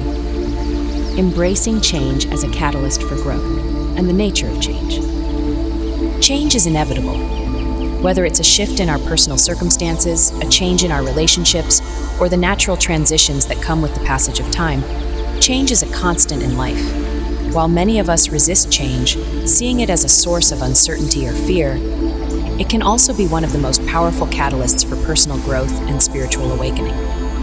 How we respond to change determines whether it becomes a source of suffering or an opportunity for transformation. When we embrace change with an open heart and a flexible mind, we allow ourselves to grow, evolve, and move closer to our true potential. This chapter will explore how to navigate change with grace, drawing on teachings from Psycho-Cybernetics, leadership and self-deception, the Bible, and Buddhist philosophy. The fear of change and self-image. In Psycho-Cybernetics, Maxwell Maltz discusses how our self-image often dictates how we handle change. When we see ourselves as capable and resilient, we are more likely to approach change with confidence and curiosity. However, if we have a negative or rigid self-image, change can feel threatening, leading to resistance and fear. Fear of change is often rooted in the belief that we are not equipped to handle the unknown. We become attached to the familiar, even if it no longer serves us, because it feels safe. However, personal growth requires us to step outside of our comfort zones and embrace the discomfort of the unknown. Maltz reminds us that our self-image is not fixed. It can be reshaped and transformed. By adopting a more flexible and growth-oriented self-image, we can navigate change with greater ease. Self-deception and resistance to change. In Leadership and Self-Deception, the authors explore how self-deception can lead to resistance to change. When we are caught in self-deception, we often justify our current behaviors and circumstances, even when they are not serving us. This resistance to seeing the truth can prevent us from embracing the changes we need to make in order to grow. Self-deception keeps us stuck in patterns of thinking and behavior that limit our potential. We may convince ourselves that we don't need to change or that change is too difficult, when in reality, we are afraid of the vulnerability that comes with transformation. Breaking free from self-deception requires us to confront our fears and be honest with ourselves about where we are and where we need to go. By cultivating self-awareness, we can recognize when we are resisting change out of fear or self-deception. This awareness allows us to open ourselves up to new possibilities and embrace the changes that are necessary for our growth. Buddhist teachings on impermanence and change. Buddhist philosophy offers profound insights into the nature of change. One of the core teachings of Buddhism is the concept of anicca, or impermanence. According to this teaching, everything in life is in a constant state of flux. Our thoughts, emotions, relationships, and even our sense of self. By accepting the impermanent nature of all things, we learn to approach change with acceptance and equanimity. Buddhism teaches that suffering arises when we cling to things as though they are permanent, when we resist the natural flow of change. Whether it's clinging to material possessions, relationships, or our identities, this attachment creates tension and suffering. The practice of non-attachment allows us to release our grip on the things we cannot control and embrace the ever-changing nature of life. Through mindfulness and meditation, we can develop the capacity to be present with change without becoming overwhelmed by it. This practice helps us cultivate inner peace, even in the face of uncertainty, as we learn to trust the natural unfolding of life. Biblical insights on transformation and renewal. The Bible offers many teachings on the importance of embracing change as a path to renewal and spiritual growth. One of the most powerful verses on this topic comes from Romans 12:2, which says, "Do not conform to the pattern of this world, but be transformed by the renewing of your mind. Then you will be able to test and approve what God's will is, His good, pleasing, and perfect will." This passage highlights the importance of renewing our minds, of being open to change and transformation in our thoughts, beliefs, and actions. It reminds us that spiritual growth requires us to let go of old patterns that no longer serve us and embrace the new ways in which God is calling us to grow. The Bible also teaches that change and renewal are often guided by faith. In 2 Corinthians 5:17, we are told, "Therefore, if anyone is in Christ, the new creation has come. The old has gone, the new is here." This verse emphasizes the idea that embracing change, whether through faith or personal transformation, leads to new beginnings and deeper spiritual fulfillment. Navigating change with grace and resilience. Change can be unsettling, but it is also an opportunity for growth. By approaching change with resilience and grace, we can turn even the most challenging transitions into opportunities for personal transformation. In Psycho-Cybernetics, Maltz emphasizes the importance of visualization in navigating change. By visualizing the person we want to become and the life we want to create, we can train our minds to adapt to change with confidence and intention. This mental rehearsal allows us to see change as an opportunity rather than a threat, making it easier to take action and move forward. Resilience, which we explored in an earlier chapter, plays a crucial role in how we handle change. Resilience allows us to stay grounded and maintain our inner peace, even when life throws unexpected challenges our way. By cultivating emotional resilience, we develop the strength to bounce back from setbacks and approach change with a positive, growth-oriented mindset. Practical steps for embracing change. Here are some practical steps you can take to embrace change as a catalyst for personal growth and transformation. 1. Practice non-attachment. Reflect on the things in your life that you may be clinging to, whether it's a job, a relationship, or an identity. Change as a gateway to transformation. Change is not something to be feared. It is a gateway to transformation. By embracing change with an open heart and a flexible mind, we allow ourselves to grow, evolve, and step into our true potential. Change challenges us to let go of the old and make room for the new, leading us to deeper spiritual and personal fulfillment. As you continue on your journey of personal growth and transformation, remember that change is always an opportunity. By cultivating self-awareness, resilience, and a growth mindset, you can navigate the uncertainties of life with grace, confidence, and inner peace. In the next chapter, we will explore how setting intentions and aligning your life with your values can help you create a life of purpose and fulfillment. Chapter 12. Setting intentions and living with purpose. The power of intention. Many people move through life on autopilot, going through the motions of daily routines without much thought or reflection. While this may create a sense of stability, it often leads to a feeling of disconnection or lack of purpose. Living with intention changes this. Setting clear intentions and aligning our lives with our values allows us to live with greater clarity, purpose, and fulfillment. Intentions serve as the guiding principles that shape our thoughts, actions, and decisions. Unlike goals, which focus on specific outcomes, intentions are rooted in how we want to be, how we want to live, and what we want to focus on each day. By setting powerful intentions and living in alignment with our values, we create a life that is both purposeful and deeply meaningful. This chapter will explore how to set intentions and live with purpose, drawing from Psycho-Cybernetics, leadership and self-deception, biblical teachings, and Buddhist philosophy. We'll discuss how intentional living can transform your mindset, strengthen your sense of self, and help you create a more fulfilling life. The role of self-image in setting intentions. In Psycho-Cybernetics, Maxwell Maltz emphasizes the role of self-image in shaping our behaviors and outcomes. Our self-image is the mental blueprint that dictates how we see ourselves and what we believe we are capable of achieving. When we set intentions from a place of confidence and self-awareness, we reinforce a positive self-image that aligns with our highest potential. Conversely, if we set intentions from a place of doubt or insecurity, we may limit our ability to take meaningful action.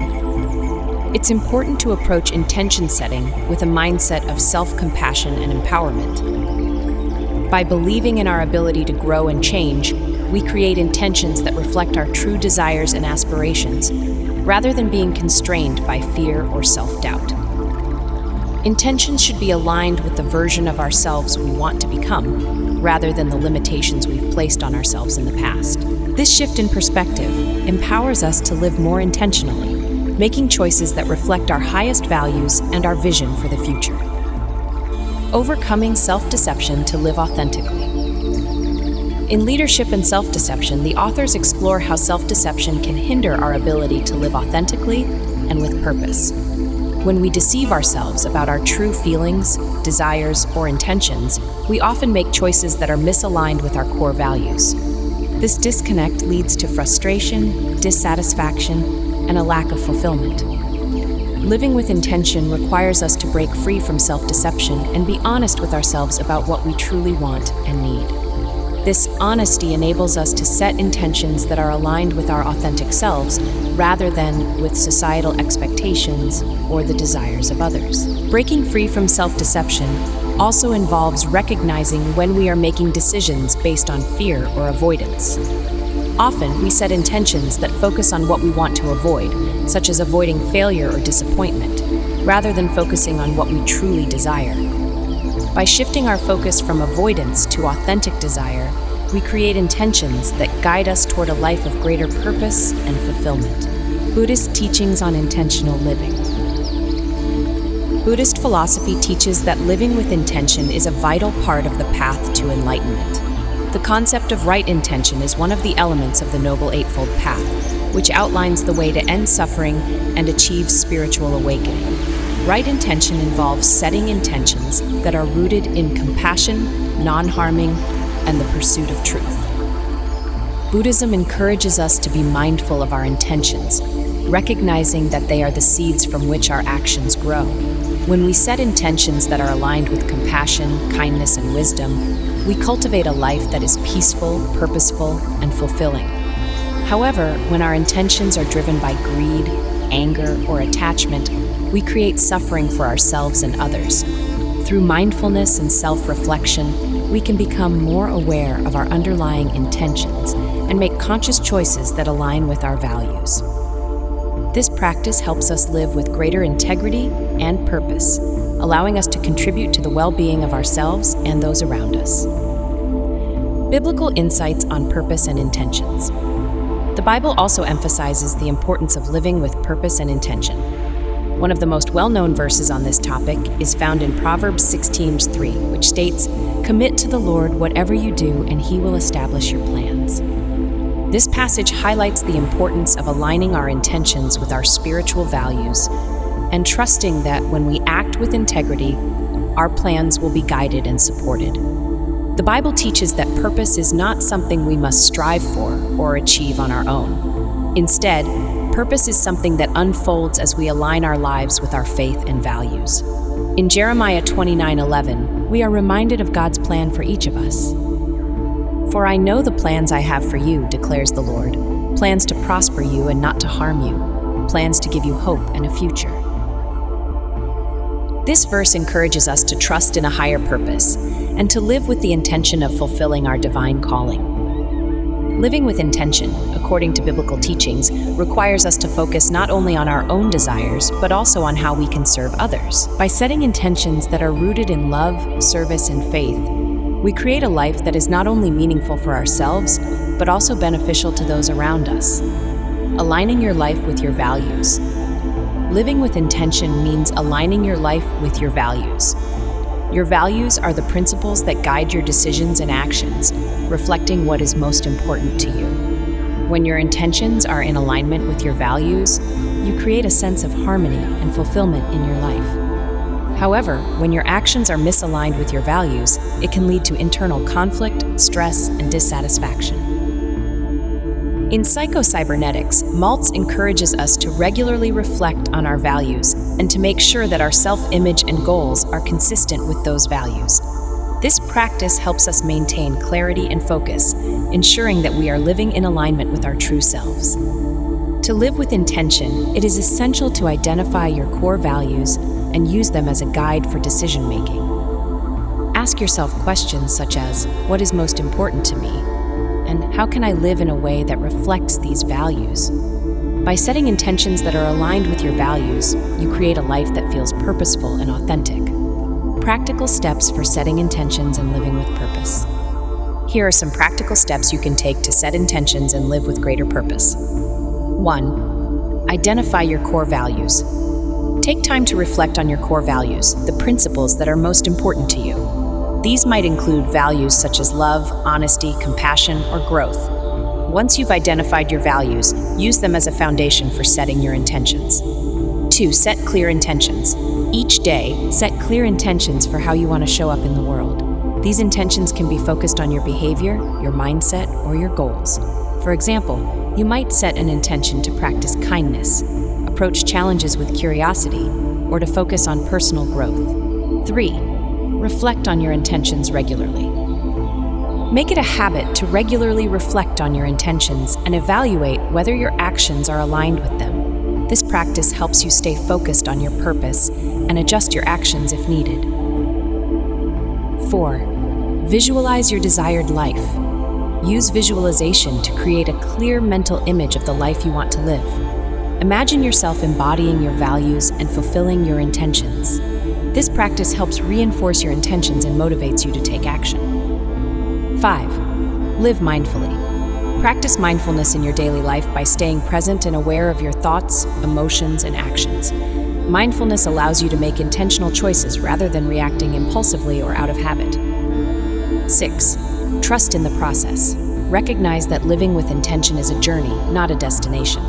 Trust in the process, knowing that as you align your life with your values and intentions, you will continue to grow and evolve. Creating a life of purpose. Living with intention and aligning your life with your values is the key to creating a life of purpose and fulfillment.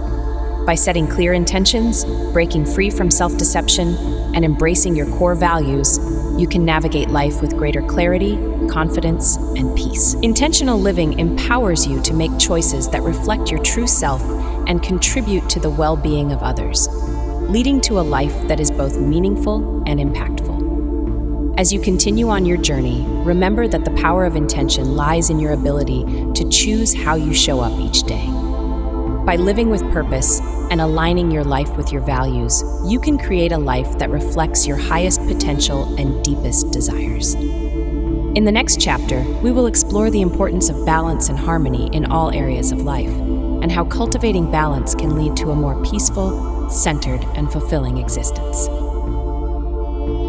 Chapter 13. Cultivating balance and harmony in life in the search for balance. In our fast-paced world, many of us struggle to find balance.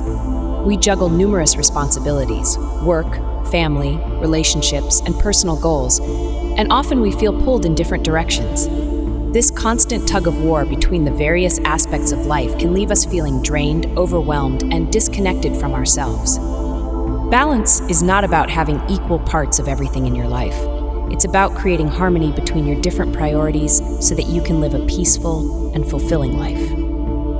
When we cultivate balance, we create space for both productivity and rest, action and reflection, personal achievement, and spiritual growth. This sense of balance allows us to move through life with greater ease and clarity. In this chapter, we will explore the importance of balance and harmony in all areas of life, drawing from Psycho-Cybernetics, leadership and self-deception, biblical teachings, and Buddhist philosophy. We will examine how to cultivate balance between our responsibilities and well-being, and how doing so creates a foundation for lasting inner peace. Balancing work, relationships, and self-care. In Psycho-Cybernetics, Maxwell Maltz emphasizes the importance of maintaining a healthy self-image as the key to success and happiness. Part of developing a healthy self-image is learning to balance the different aspects of your life, so that none become neglected or overburdened. When we focus too much on one area of life, such as work, while neglecting others like self-care or relationships, it can create inner turmoil and emotional distress. One of the keys to achieving balance is prioritization. When we are clear about our values and goals, we can make more intentional decisions about how we spend our time and energy. For example, if your relationships and personal well-being are important to you, it's essential to allocate time for nurturing those areas, even in the midst of a busy work schedule. Balance is about making conscious choices that align with your values and create a sense of harmony in your life. Self-care is particularly important when cultivating balance. Often we become so focused on achieving external success that we neglect our physical, emotional, and spiritual needs. Self-care is not a luxury. It is a necessity for maintaining balance and ensuring that we have the energy and emotional capacity to handle the challenges of life. Self-deception and the imbalance of overcommitment.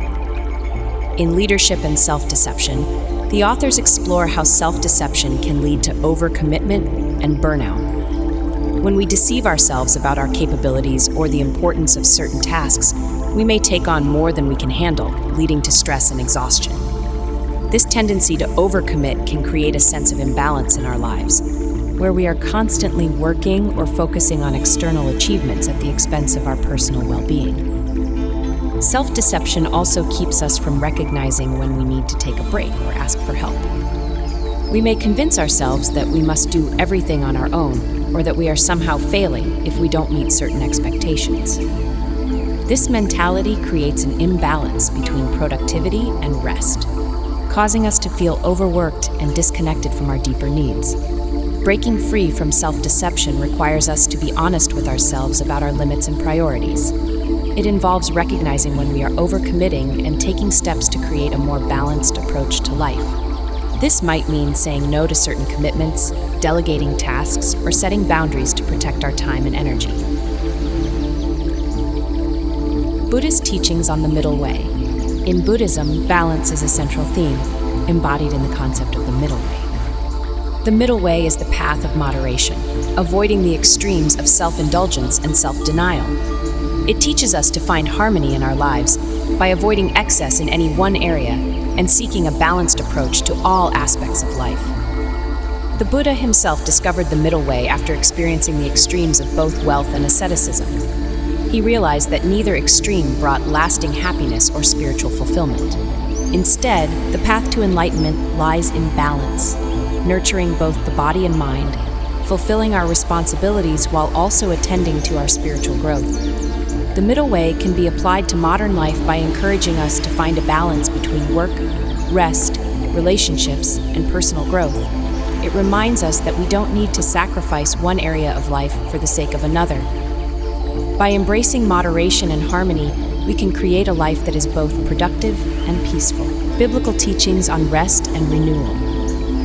The Bible also teaches the importance of balance, particularly the balance between work and rest. In Genesis 2, verse 2-3, we see that even God rested on the seventh day after creating the world, establishing the principle of Sabbath rest. This teaches us that rest is not only important, but also sacred. It is a time for renewal, reflection, and spiritual connection. In Matthew 11, verse 28-30, Jesus invites us to rest, saying, "Come to me, all you who are weary and burdened, and I will give you rest. Take my yoke upon you and learn from me, for I am gentle and humble in heart, and you will find rest for your souls." This passage emphasizes the importance of finding rest for both the body and the soul, recognizing that balance is essential for spiritual well-being. The Bible encourages us to work diligently, but also to rest in faith, trusting that we don't have to carry all of life's burdens on our own. By balancing work with rest and spiritual reflection, we create a rhythm of life that nurtures both our external responsibilities and our inner needs. The consequences of imbalance. When we live in a state of imbalance, the consequences can manifest in various ways: physical exhaustion, emotional burnout, strained relationships, or a sense of disconnection from our spiritual selves. Imbalance creates stress and tension as we try to meet the demands of life without taking time to replenish our energy or reflect on our deeper purpose. Physically, imbalance often leads to fatigue and burnout. When we are constantly working without taking time to rest or engage in self-care, our bodies and minds become depleted. Emotionally, imbalance can lead to frustration, anxiety, and resentment, especially if we feel like we are neglecting important aspects of life, such as our relationships or personal well-being. Spiritually, imbalance can create a sense of emptiness or disconnection. When we are so focused on external achievements, we may lose touch with our inner selves and our spiritual practices. This disconnection can leave us feeling unfulfilled, even if we are successful in other areas of life. Cultivating balance in daily life. Achieving balance is not a one-time event. It is an ongoing practice that requires mindfulness, self-reflection, and intentional choices. Here are some practical steps you can take to cultivate balance and harmony in your daily life. 1. Set priorities. Reflect on what is most important to you, whether it's your relationships, career, personal growth, or spiritual practice. Set clear priorities and make intentional decisions about how to allocate your time and energy. Be mindful of how much time you spend on each aspect of your life and make adjustments as needed to create a sense of balance. 2. Practice mindfulness. Incorporate mindfulness into your daily routine to help you stay present and aware of your emotional and physical state. Mindfulness allows you to recognize when you are becoming overwhelmed or out of balance, allowing you to pause and make adjustments. 3. Schedule time for rest and reflection. Make rest a priority by scheduling regular breaks, downtime, and moments of reflection. This might include taking a walk in nature, practicing meditation, or simply spending time doing something you enjoy. Rest is essential for maintaining balance and preventing burnout. 4. Create boundaries. Setting boundaries is key to maintaining balance.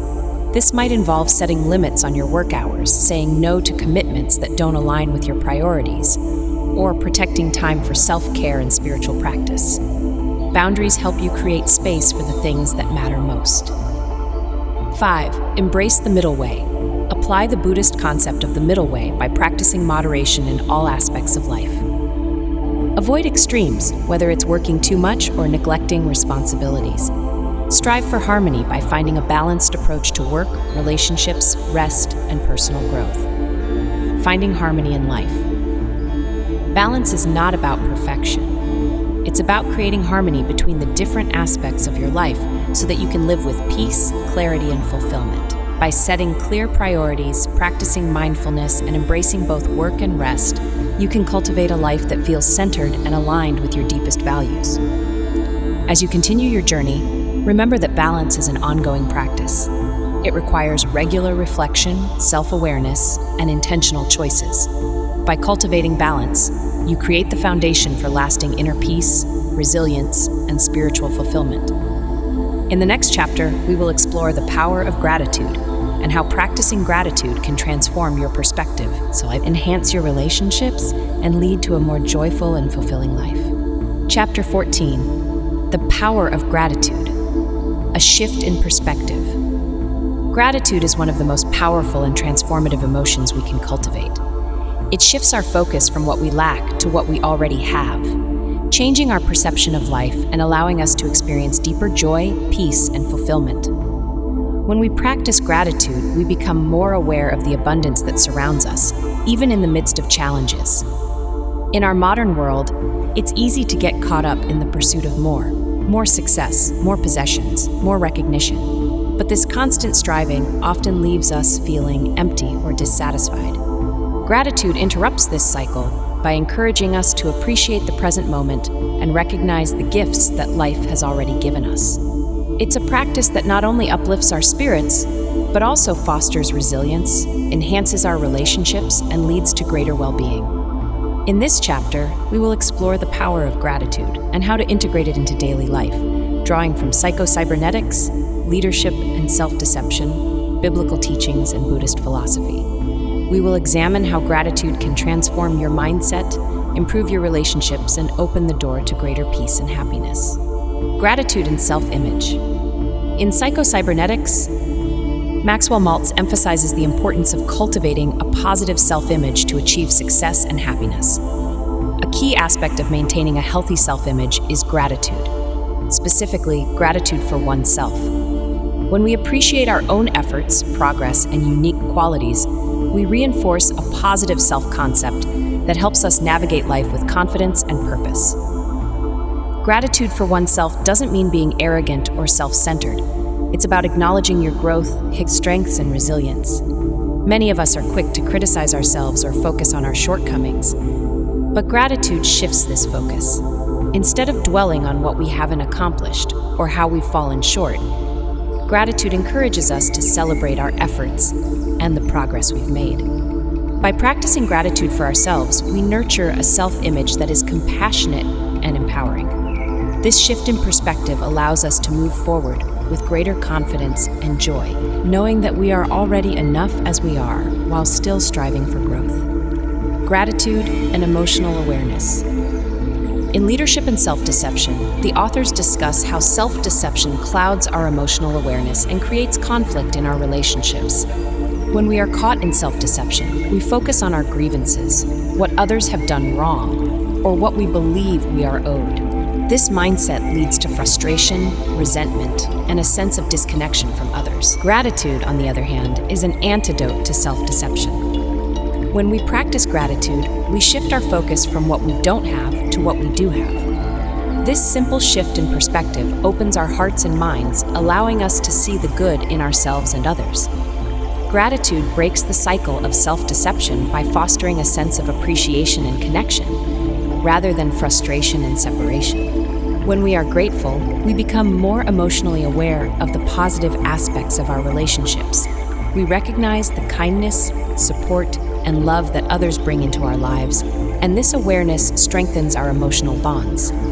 Gratitude not only transforms our relationship with ourselves, but also deepens our connection with others. Buddhist teachings on gratitude and impermanence. Buddhist philosophy teaches that all things are impermanent, including our experiences, relationships, and material possessions. This understanding of impermanence, known as anicca, encourages us to appreciate the present moment and to practice gratitude for the fleeting beauty and blessings that life offers. In Buddhism, gratitude is closely linked to mindfulness, the practice of being fully present and aware of the current moment. By cultivating mindfulness, we become more attuned to the small joys and blessings that we often overlook. Gratitude becomes a natural extension of mindfulness as we learn to appreciate the simple yet profound aspects of life, such as the warmth of the sun, the sound of laughter, or the presence of loved ones. The practice of non-attachment, also central to Buddhism, teaches us not to cling to the material world or our desires. By practicing gratitude for what we have, rather than always seeking more, we develop a sense of contentment and peace. Gratitude helps us recognize that we already have everything we need to be happy in this moment, and that true fulfillment comes from within. Biblical teachings on gratitude. The Bible offers powerful lessons on the importance of gratitude, encouraging us to give thanks in all circumstances. One of the most well-known verses on gratitude is 1 Thessalonians 5:18, which states, "Give thanks in all circumstances, for this is God's will for you in Christ Jesus." This verse reminds us that gratitude is not dependent on external conditions. It is a choice we make regardless of the challenges we face. Gratitude, according to the Bible, is an act of faith and trust. When we practice gratitude, we acknowledge that everything we have is a gift from God, and that even in difficult times, there is reason to give thanks. This perspective helps us cultivate resilience and maintain a positive outlook, even when life doesn't go as planned. The Bible also teaches that gratitude brings us closer to God and strengthens our spiritual connection. In Psalm 104, we are encouraged to enter His gates with thanksgiving and His courts with praise. This passage emphasizes that gratitude is not just about recognizing the blessings in our lives. It is a way of honoring and drawing closer to the divine. The transformative effects of gratitude. Gratitude has profound effects on both our mental and emotional well-being. When we focus on what we are grateful for, we activate positive emotions such as joy, contentment, and love. These emotions not only uplift our spirits, but also create a ripple effect, enhancing our overall outlook on life and improving our relationships with others. Research has shown that practicing gratitude can lead to numerous benefits, including improved mood, better physical health, increased resilience, and stronger relationships. By regularly focusing on the good in our lives, we retrain our brains to notice and appreciate the positive, which in turn reduces stress and fosters a sense of well-being. Gratitude also helps us navigate challenges with grace. When we face difficulties, practicing gratitude allows us to shift our focus from what is going wrong to what is still going right. This perspective shift helps us maintain hope and resilience in the face of adversity, making it easier to persevere and find solutions. Gratitude in relationships? Gratitude is one of the most powerful ways to strengthen relationships. When we express gratitude to others, we acknowledge their contributions and show that we value them. This simple act of appreciation fosters connection, trust, and mutual respect. In Leadership and Self-Deception, the authors emphasize the importance of seeing others as people, not objects. Gratitude helps us do this by encouraging us to recognize the positive qualities and actions of those around us. When we focus on what we appreciate about others, rather than on what we think they should change, we create space for deeper understanding and compassion. Gratitude also helps us navigate conflicts in relationships. When we practice gratitude, we are less likely to become defensive or resentful during disagreements. Instead, we can approach conflicts with a sense of appreciation for the other person and a desire to find common ground. This mindset fosters healthier communication and more harmonious relationships. Practical steps for cultivating gratitude. Here are some practical steps you can take to cultivate gratitude in your daily life. 1. Keep a gratitude journal. Each day, take a few moments to write down 3 things you are grateful for. This simple practice helps you focus on the positive aspects of your life and reinforces a mindset of appreciation. 2. Express gratitude to others. Make a habit of expressing gratitude to the people in your life, whether through a kind word, a thank you note, or a small gesture of appreciation. Showing gratitude strengthens your relationships and deepens your connections. 3.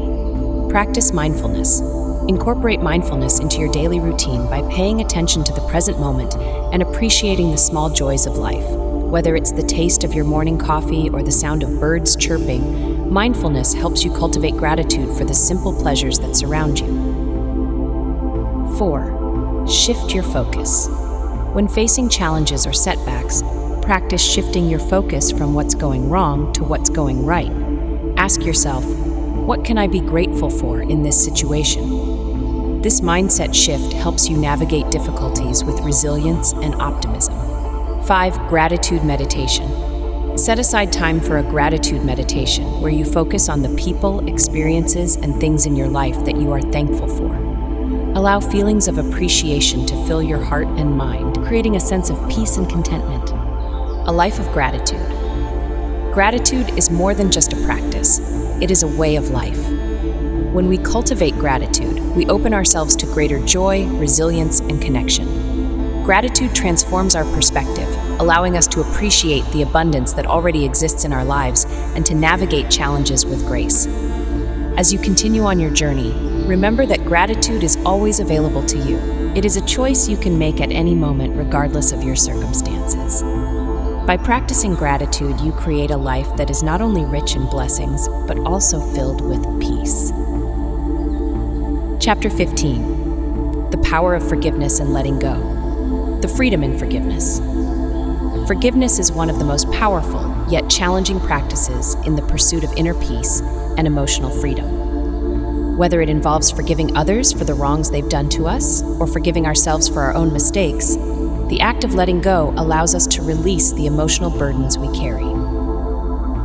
When we forgive, we free ourselves from the grip of resentment, anger, and guilt, and we open the door to healing and transformation. Forgiveness does not mean condoning harmful actions or forgetting the hurt we've experienced. Rather, it is a conscious choice to let go of the emotional weight that these experiences carry. By forgiving, we take back control of our emotional and spiritual well-being, allowing ourselves to move forward without being held back by the past. In this chapter, we will explore the transformative power of forgiveness and letting go, drawing from Psycho-Cybernetics, leadership and self-deception, biblical teachings, and Buddhist philosophy. We will examine how forgiveness helps us release negative emotions, heal from past wounds, and cultivate greater peace and freedom in our lives.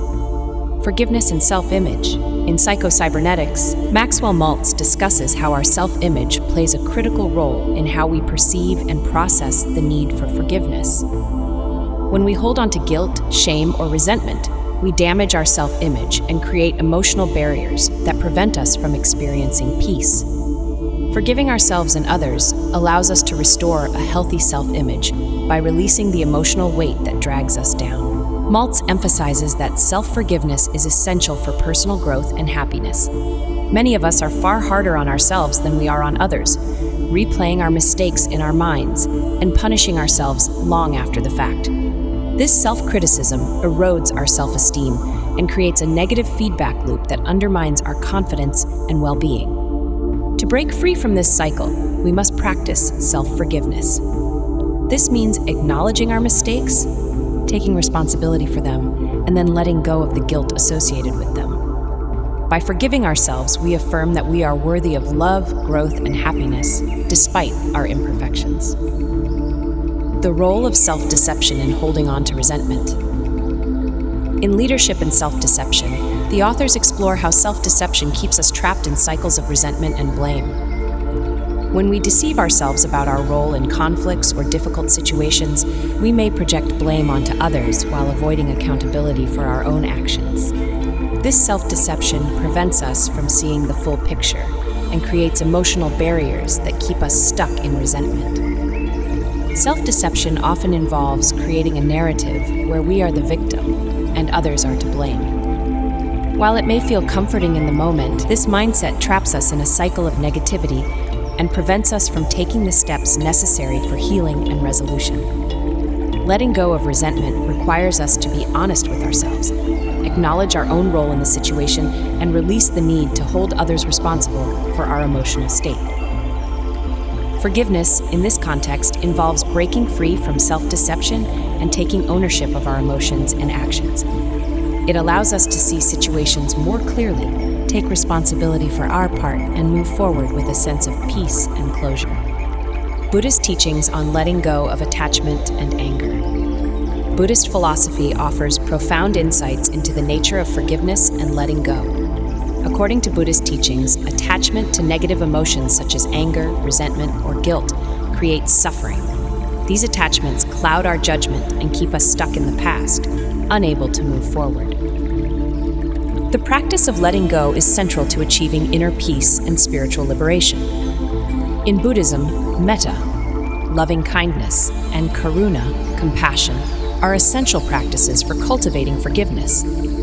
By extending love and compassion to ourselves and others, we can begin to dissolve the emotional barriers that keep us trapped in anger and resentment. Loving kindness meditation, for example, encourages us to send thoughts of love and forgiveness to ourselves, to those who have wronged us, and even to those we struggle to forgive. The concept of non-attachment is also key to forgiveness. When we hold on to anger or resentment, we become attached to the idea that we have been wronged and that the person responsible must somehow be punished. Non-attachment teaches us to release this need for retribution and to recognize that holding on to anger only harms ourselves. Letting go of attachment allows us to forgive, not for the benefit of the other person, but for our own peace and freedom. Biblical teachings on forgiveness and grace. The Bible offers clear and powerful guidance on the importance of forgiveness, both for ourselves and for others. One of the most well-known teachings on this topic comes from Matthew 18, verse 21 to 22, where Peter asks Jesus, "Lord, how many times shall I forgive my brother or sister who sins against me? Up to 7 times. Jesus responds, "I tell you, not 7 times, but 77 times. This passage emphasizes the boundless nature of forgiveness and the importance of continually letting go of resentment and offering grace. Forgiveness is a central theme in Christianity, rooted in the belief that we are all recipients of God's grace. In Ephesians 4:32, we are encouraged to be kind and compassionate to one another, forgiving each other, just as in Christ God forgave you. This teaching reminds us that forgiveness is not only an act of grace toward others, but also a reflection of the grace we have received. Forgiveness, according to biblical teachings, is a spiritual practice that allows us to release the burdens of anger, resentment, and guilt. It is an act of faith that frees us from the past and opens the door to healing and reconciliation.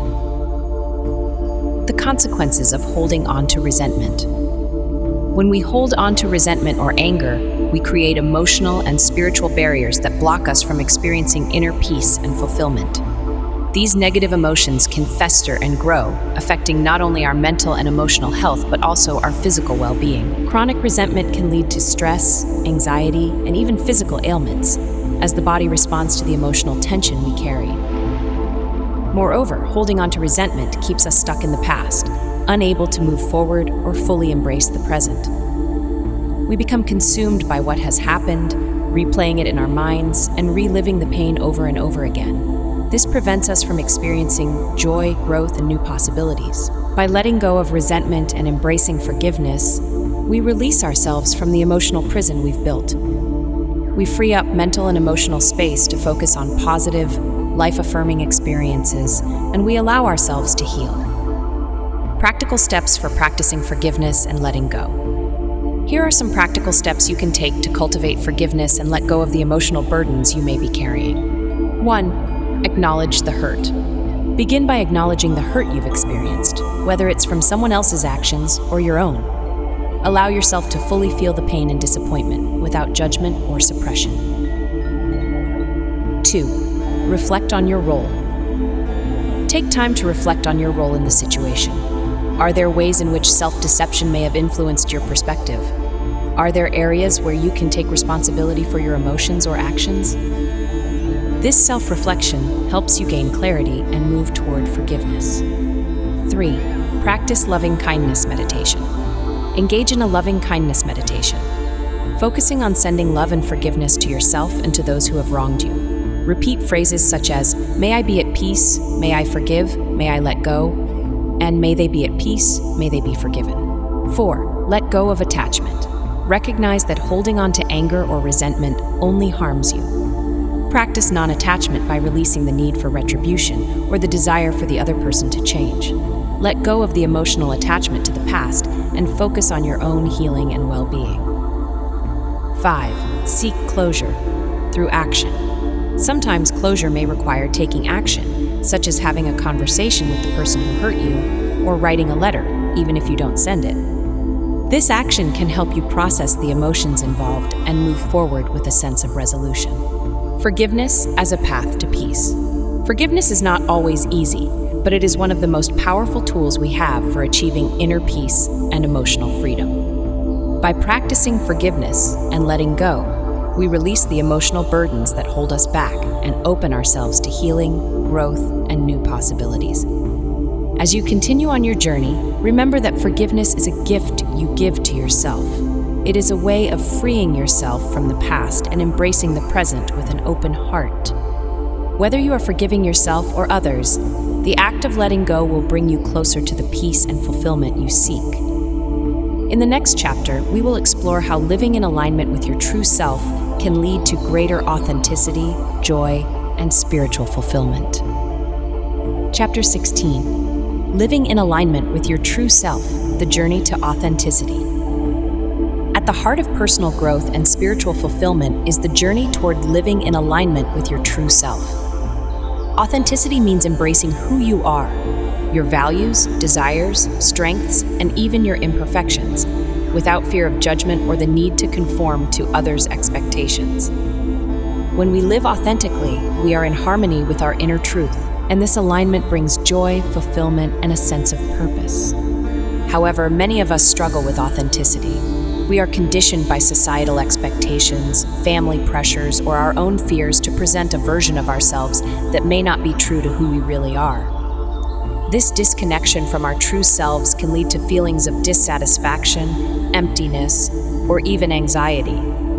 Living in alignment with your true self requires the courage to embrace vulnerability, the wisdom to listen to your inner voice, and the strength to live according to your values. In this chapter, we will explore the power of authenticity and how living in alignment with your true self can lead to greater joy and spiritual fulfillment. Drawing from Psycho-Cybernetics, leadership and self-deception, biblical teachings, and Buddhist philosophy, we will examine how to cultivate authenticity and live a life that reflects your highest potential. The role of self-image in authentic living. In Psycho-Cybernetics, Maxwell Maltz emphasizes that our self-image is the foundation of everything we do. The way we perceive ourselves directly influences how we live, the choices we make, and how we interact with others. When we have a healthy, positive self-image, we are more likely to live authentically, as we feel secure in who we are and confident in our values. However, when our self-image is based on external validation or societal expectations, we may find ourselves living a life that is misaligned with our true desires and values. This disconnect between our self-image and our authentic self can lead to inner conflict and dissatisfaction. Maltz encourages us to examine our self-image and ensure that it reflects our true selves rather than the expectations of others. This involves letting go of the need for approval and trusting that we are worthy just as we are. By aligning our self-image with our authentic self, we free ourselves to live a life that is true to who we are, rather than who we think we should be. Breaking free from self-deception. In Leadership and Self-Deception, the authors explore how self-deception keeps us from living authentically. Self-deception occurs when we create false narratives about ourselves, often to protect our egos or avoid uncomfortable truths. We may convince ourselves that we need to be a certain way to be accepted, or that we cannot pursue our true desires because of fear or societal pressure. Breaking free from self-deception requires us to be honest with ourselves about who we are and what we truly want in life. It involves facing the fears and limiting beliefs that keep us from living authentically. By acknowledging our true desires and values, we can begin to make choices that are aligned with our inner truth, rather than based on external expectations. Living authentically means rejecting the false narratives that have been imposed on us by society, family, or even our own fears. It requires courage to break free from these limitations and embrace the truth of who we are. When we do, we open the door to greater freedom, joy, and fulfillment. Biblical teachings on authenticity and integrity. The Bible offers profound insights into the importance of living with authenticity and integrity. In Proverbs 4:23, we are instructed to, above all else, guard your heart, for everything you do flows from it. This verse reminds us that our heart, our innermost being and true self, is the source of our actions and choices. To live authentically, we must stay true to our hearts and allow our actions to flow from our core values and beliefs. Authenticity is also reflected in the biblical concept of integrity. Integrity means living in alignment with your values, being honest with yourself and others, and maintaining consistency between your beliefs and your actions. In James 1:22, we are called to be doers of the word and not hearers only. This emphasizes the importance of aligning our actions with our beliefs and living authentically, rather than merely professing our values without embodying them. The Bible teaches that living authentically requires humility and courage.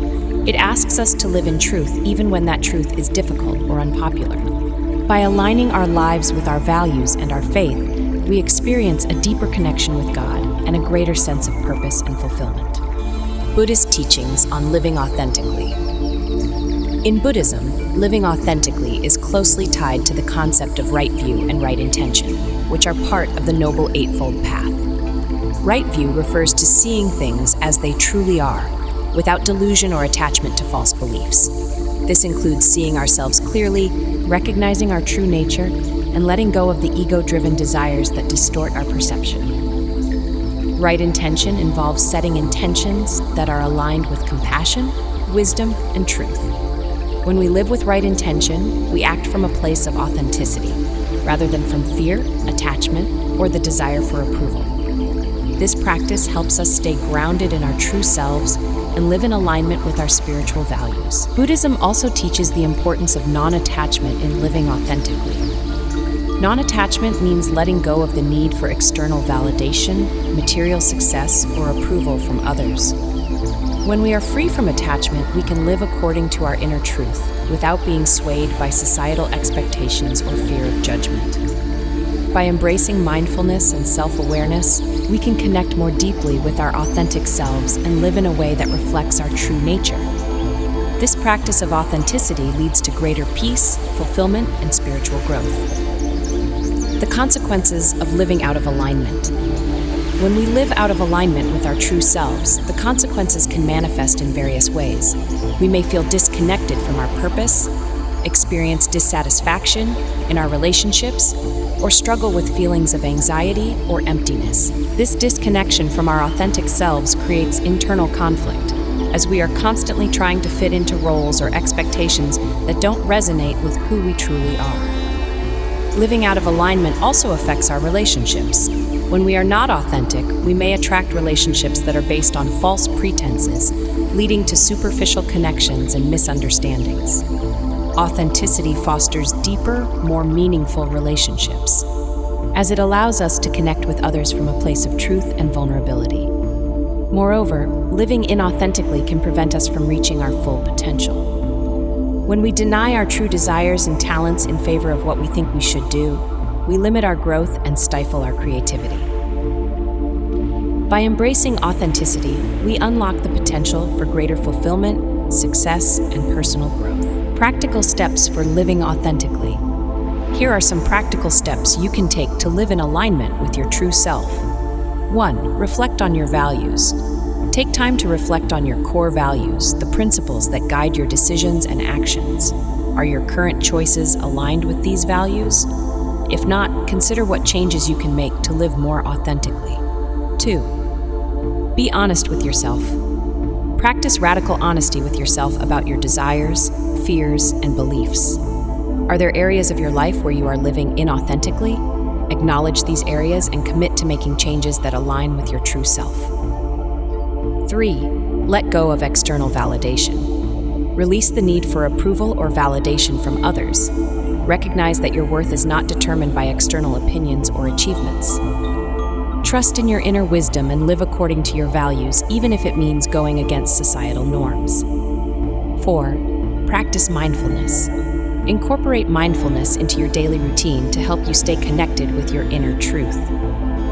Mindfulness allows you to observe your thoughts and emotions without judgment, helping you make choices that are aligned with your authentic self. 5. Take courageous action. Living authentically often requires taking bold steps. Whether it's pursuing a passion, setting boundaries, or speaking your truth, practice courage by taking actions that reflect your true desires and values. The joy of authentic living. Living in alignment with your true self is one of the most liberating and fulfilling experiences you can have. It allows you to move through life with clarity, purpose, and joy, knowing that you are living in harmony with your values and desires. By embracing authenticity, you free yourself from the expectations and pressures that keep you disconnected from your true nature. As you continue your journey, remember that authenticity is not about perfection. It's about being true to yourself, even in the face of challenges. By living in alignment with your true self, you create a life that reflects your highest potential and brings you closer to lasting peace and fulfillment. In the next chapter, we will explore how to cultivate spiritual awareness and deepen your connection with the divine, leading to a more meaningful and enlightened life. Chapter 17. Cultivating spiritual awareness and connection with the divine, the path to spiritual fulfillment. Throughout this journey, we have explored self-awareness, authenticity, resilience, forgiveness, and gratitude, all of which contribute to inner peace and personal transformation. Now, in this final chapter, we focus on one of the most profound aspects of the human experience, spiritual awareness and our connection to the divine. Whether you find your spiritual path in religion, mindfulness, nature, or something entirely personal, cultivating spiritual awareness can help you discover greater meaning, peace, and fulfillment in your life. Spiritual awareness involves recognizing and deepening your relationship with a higher power, the universe, or the sacredness of life itself. It means living with an understanding that there is something greater than yourself guiding your journey. Cultivating this awareness brings clarity, purpose, and inner peace, helping you navigate life's challenges with grace and wisdom. In this chapter, we will explore how to deepen your spiritual awareness and nurture your connection with the divine. Drawing from Psycho-Cybernetics, leadership and self-deception, biblical teachings, and Buddhist philosophy, we will discuss how spiritual awareness enhances your sense of purpose, peace, and fulfillment. The role of spiritual awareness in personal transformation. In Psycho-Cybernetics, Maxwell Maltz touches on the concept of a higher power and how our self-image and success are connected to our spiritual understanding. While much of the book focuses on the psychological aspects of self-image, Maltz also acknowledges that personal transformation is not just about mental and emotional shifts. It's also about a spiritual shift. Maltz emphasizes that true happiness and fulfillment come from aligning your self-image with your higher purpose. This higher purpose often transcends individual desires and is connected to a larger spiritual understanding of life. When we cultivate spiritual awareness, we begin to see ourselves not just as individuals striving for success, but as part of a greater interconnected whole. This perspective brings deeper meaning to our lives and allows us to navigate challenges with a sense of faith and trust. Spiritual awareness also enhances our resilience, as it provides a sense of comfort and guidance during difficult times.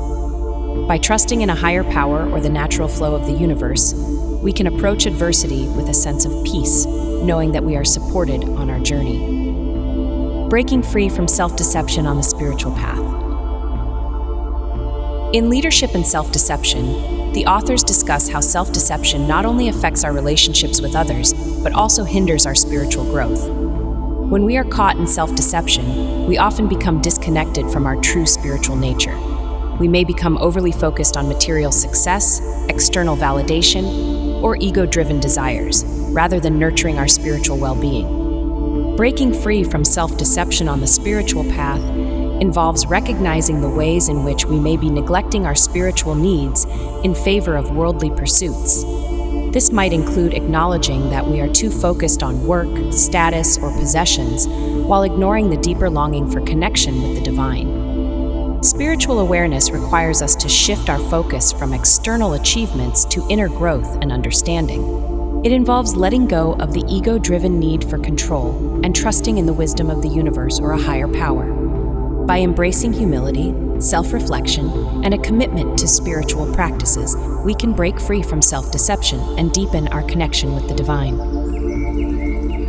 Biblical teachings on spiritual awareness and divine connection. The Bible provides timeless guidance on cultivating spiritual awareness and deepening our relationship with God. One of the most profound passages on this topic comes from Proverbs 3, verse 5-6, which states, "Trust in the Lord with all your heart and lean not on your own understanding. In all your ways submit to him, and he will make your paths straight." This passage encourages us to trust in God's wisdom and guidance, even when we do not fully understand the path ahead. Spiritual awareness, according to biblical teachings, is rooted in trust, faith, and surrender. It involves recognizing that we are not in control of everything and that there is a divine plan at work in our lives. By cultivating a deep trust in God, we can let go of fear and uncertainty, knowing that we are being guided and supported on our journey. The Bible also emphasizes the importance of prayer, meditation, and reflection in nurturing spiritual awareness. In Psalm 46:10, we are reminded to be still and know that I am God. This passage highlights the need for stillness and contemplation in our spiritual practice. By creating space for quiet reflection, we allow ourselves to connect more deeply with the divine and receive the guidance and wisdom we seek. Buddhist teachings on spiritual enlightenment and awareness. In Buddhism, spiritual awareness is closely tied to the practice of mindfulness and meditation. The Buddha taught that enlightenment, the highest state of spiritual awareness, comes from seeing the true nature of reality and transcending the illusions of the ego. This practice involves cultivating a deep awareness of the present moment and recognizing the interconnectedness of all beings. Mindfulness is a key practice in developing spiritual awareness, as it allows us to quiet the mind, observe our thoughts, and connect with the deeper truths of existence. By practicing mindfulness, we become more attuned to the sacredness of each moment and develop a greater sense of compassion, wisdom, and understanding. Buddhism also teaches that spiritual awareness involves letting go of attachment, whether to material possessions, ego-driven desires, or even our sense of self. Non-attachment allows us to experience life with openness and freedom without being bound by the limitations of the ego. This state of awareness brings us closer to enlightenment as we learn to live in harmony with the natural flow of life and the universe. The benefits of deepening your spiritual awareness. Cultivating spiritual awareness brings numerous benefits to our emotional, mental, and physical well-being. When we are spiritually aware, we experience a greater sense of peace and contentment as we trust in the unfolding of life and our connection with the divine. Spiritual awareness helps us let go of fear, anxiety, and the need for control, allowing us to navigate life's challenges with grace and resilience. Spiritual awareness also enhances our relationships, as it fosters compassion, empathy, and understanding. When we are connected to our spiritual nature, we are more attuned to the needs and feelings of others, and we approach our relationships with greater love and kindness. Moreover, spiritual awareness gives us a sense of purpose and meaning. It reminds us that we are part of something greater than ourselves and that our lives have a higher purpose. This sense of purpose brings fulfillment, joy, and a deep sense of connection with the world around us. Practical steps for cultivating spiritual awareness. Here are some practical steps you can take to cultivate spiritual awareness and deepen your connection with the divine. 1. Practice meditation and mindfulness. Set aside time each day for meditation or mindfulness practice. This allows you to quiet your mind, observe your thoughts, and connect with your inner self and the divine. Through regular meditation, you can cultivate a sense of peace, clarity, and spiritual awareness. 2. Engage in prayer or spiritual reflection. Prayer is a powerful tool for deepening your connection with the divine.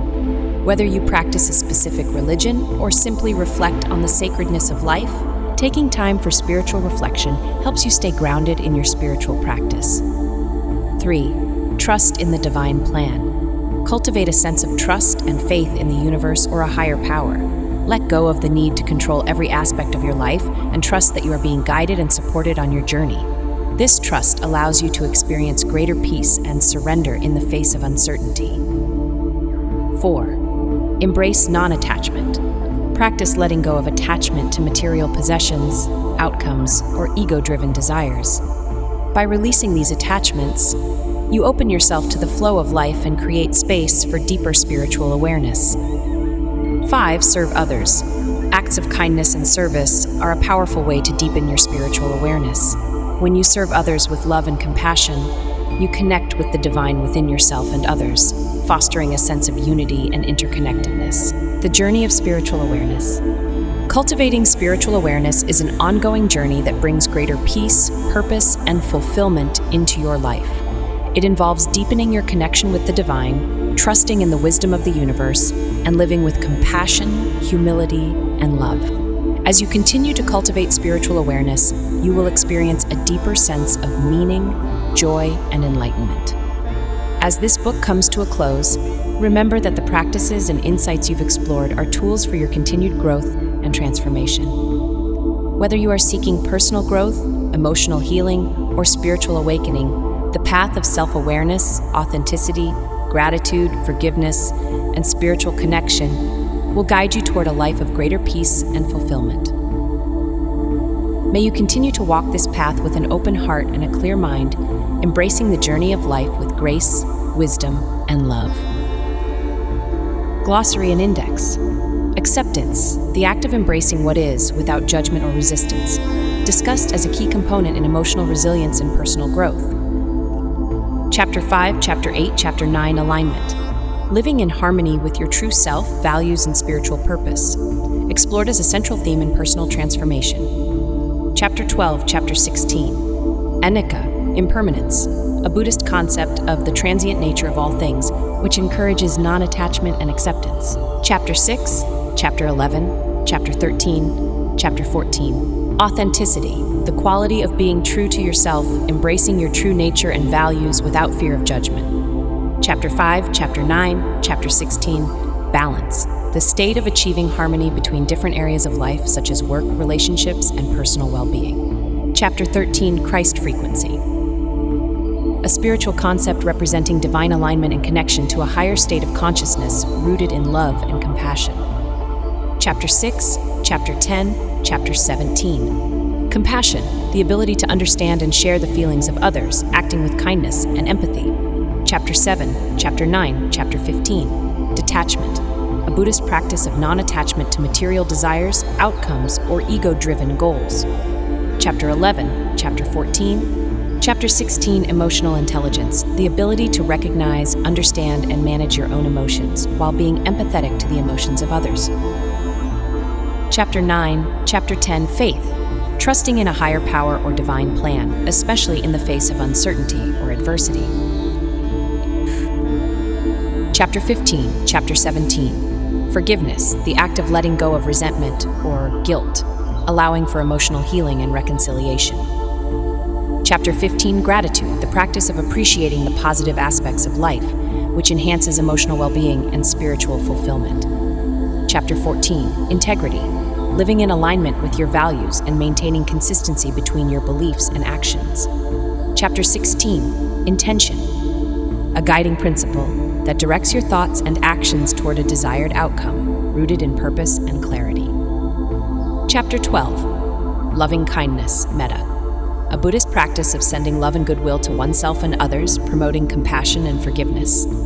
Chapter 7, Chapter 15, Chapter 17, mindfulness, the practice of being fully present and aware of the moment, helping to cultivate clarity, emotional regulation, and spiritual awareness.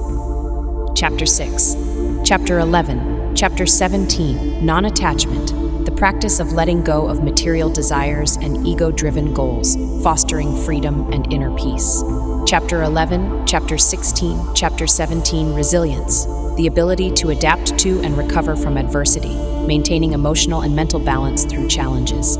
Chapter 8, Chapter 9, self-awareness, the conscious knowledge of one's character, feelings, motives, and desires, essential for personal growth and emotional intelligence. Chapter 2, Chapter 9, Chapter 16, self-compassion, treating oneself with kindness and understanding, especially during times of failure or difficulty. Chapter 10, Chapter 15, self-deception, the act of misleading oneself to avoid uncomfortable truths, often leading to misalignment and emotional barriers. Chapter 4, Chapter 6, Chapter 9, Chapter 15, spiritual awareness, the practice of deepening your connection with the divine, recognizing the sacredness in life, and trusting in a higher purpose. Chapter 17, trust, confidence in the guidance of a higher power or the natural flow of life, essential for spiritual peace and personal resilience. Chapter 15, Chapter 17. Thank you for joining me. My name is Chris Walls, and I wrote this book because there are a ton of people in this world that are suffering, stuck in loops of resentment, holding on to grudges, and not knowing how to forgive. Because the key to finding your Christ frequency is, believe it or not, through forgiveness, through self-acceptance. You can't allow other people's opinion of you to become your own. And you can't go around blaming people for the position that you're at. Through my life of trauma, I learned things the hard way, until one day I hit rock bottom. I asked God, please show me the way. And that's when I consumed myself in books that were designed to help me find my macro purpose. And I stand here today to share with you this experience, this path, this journey, and I welcome you to join me in achieving the Christ frequency.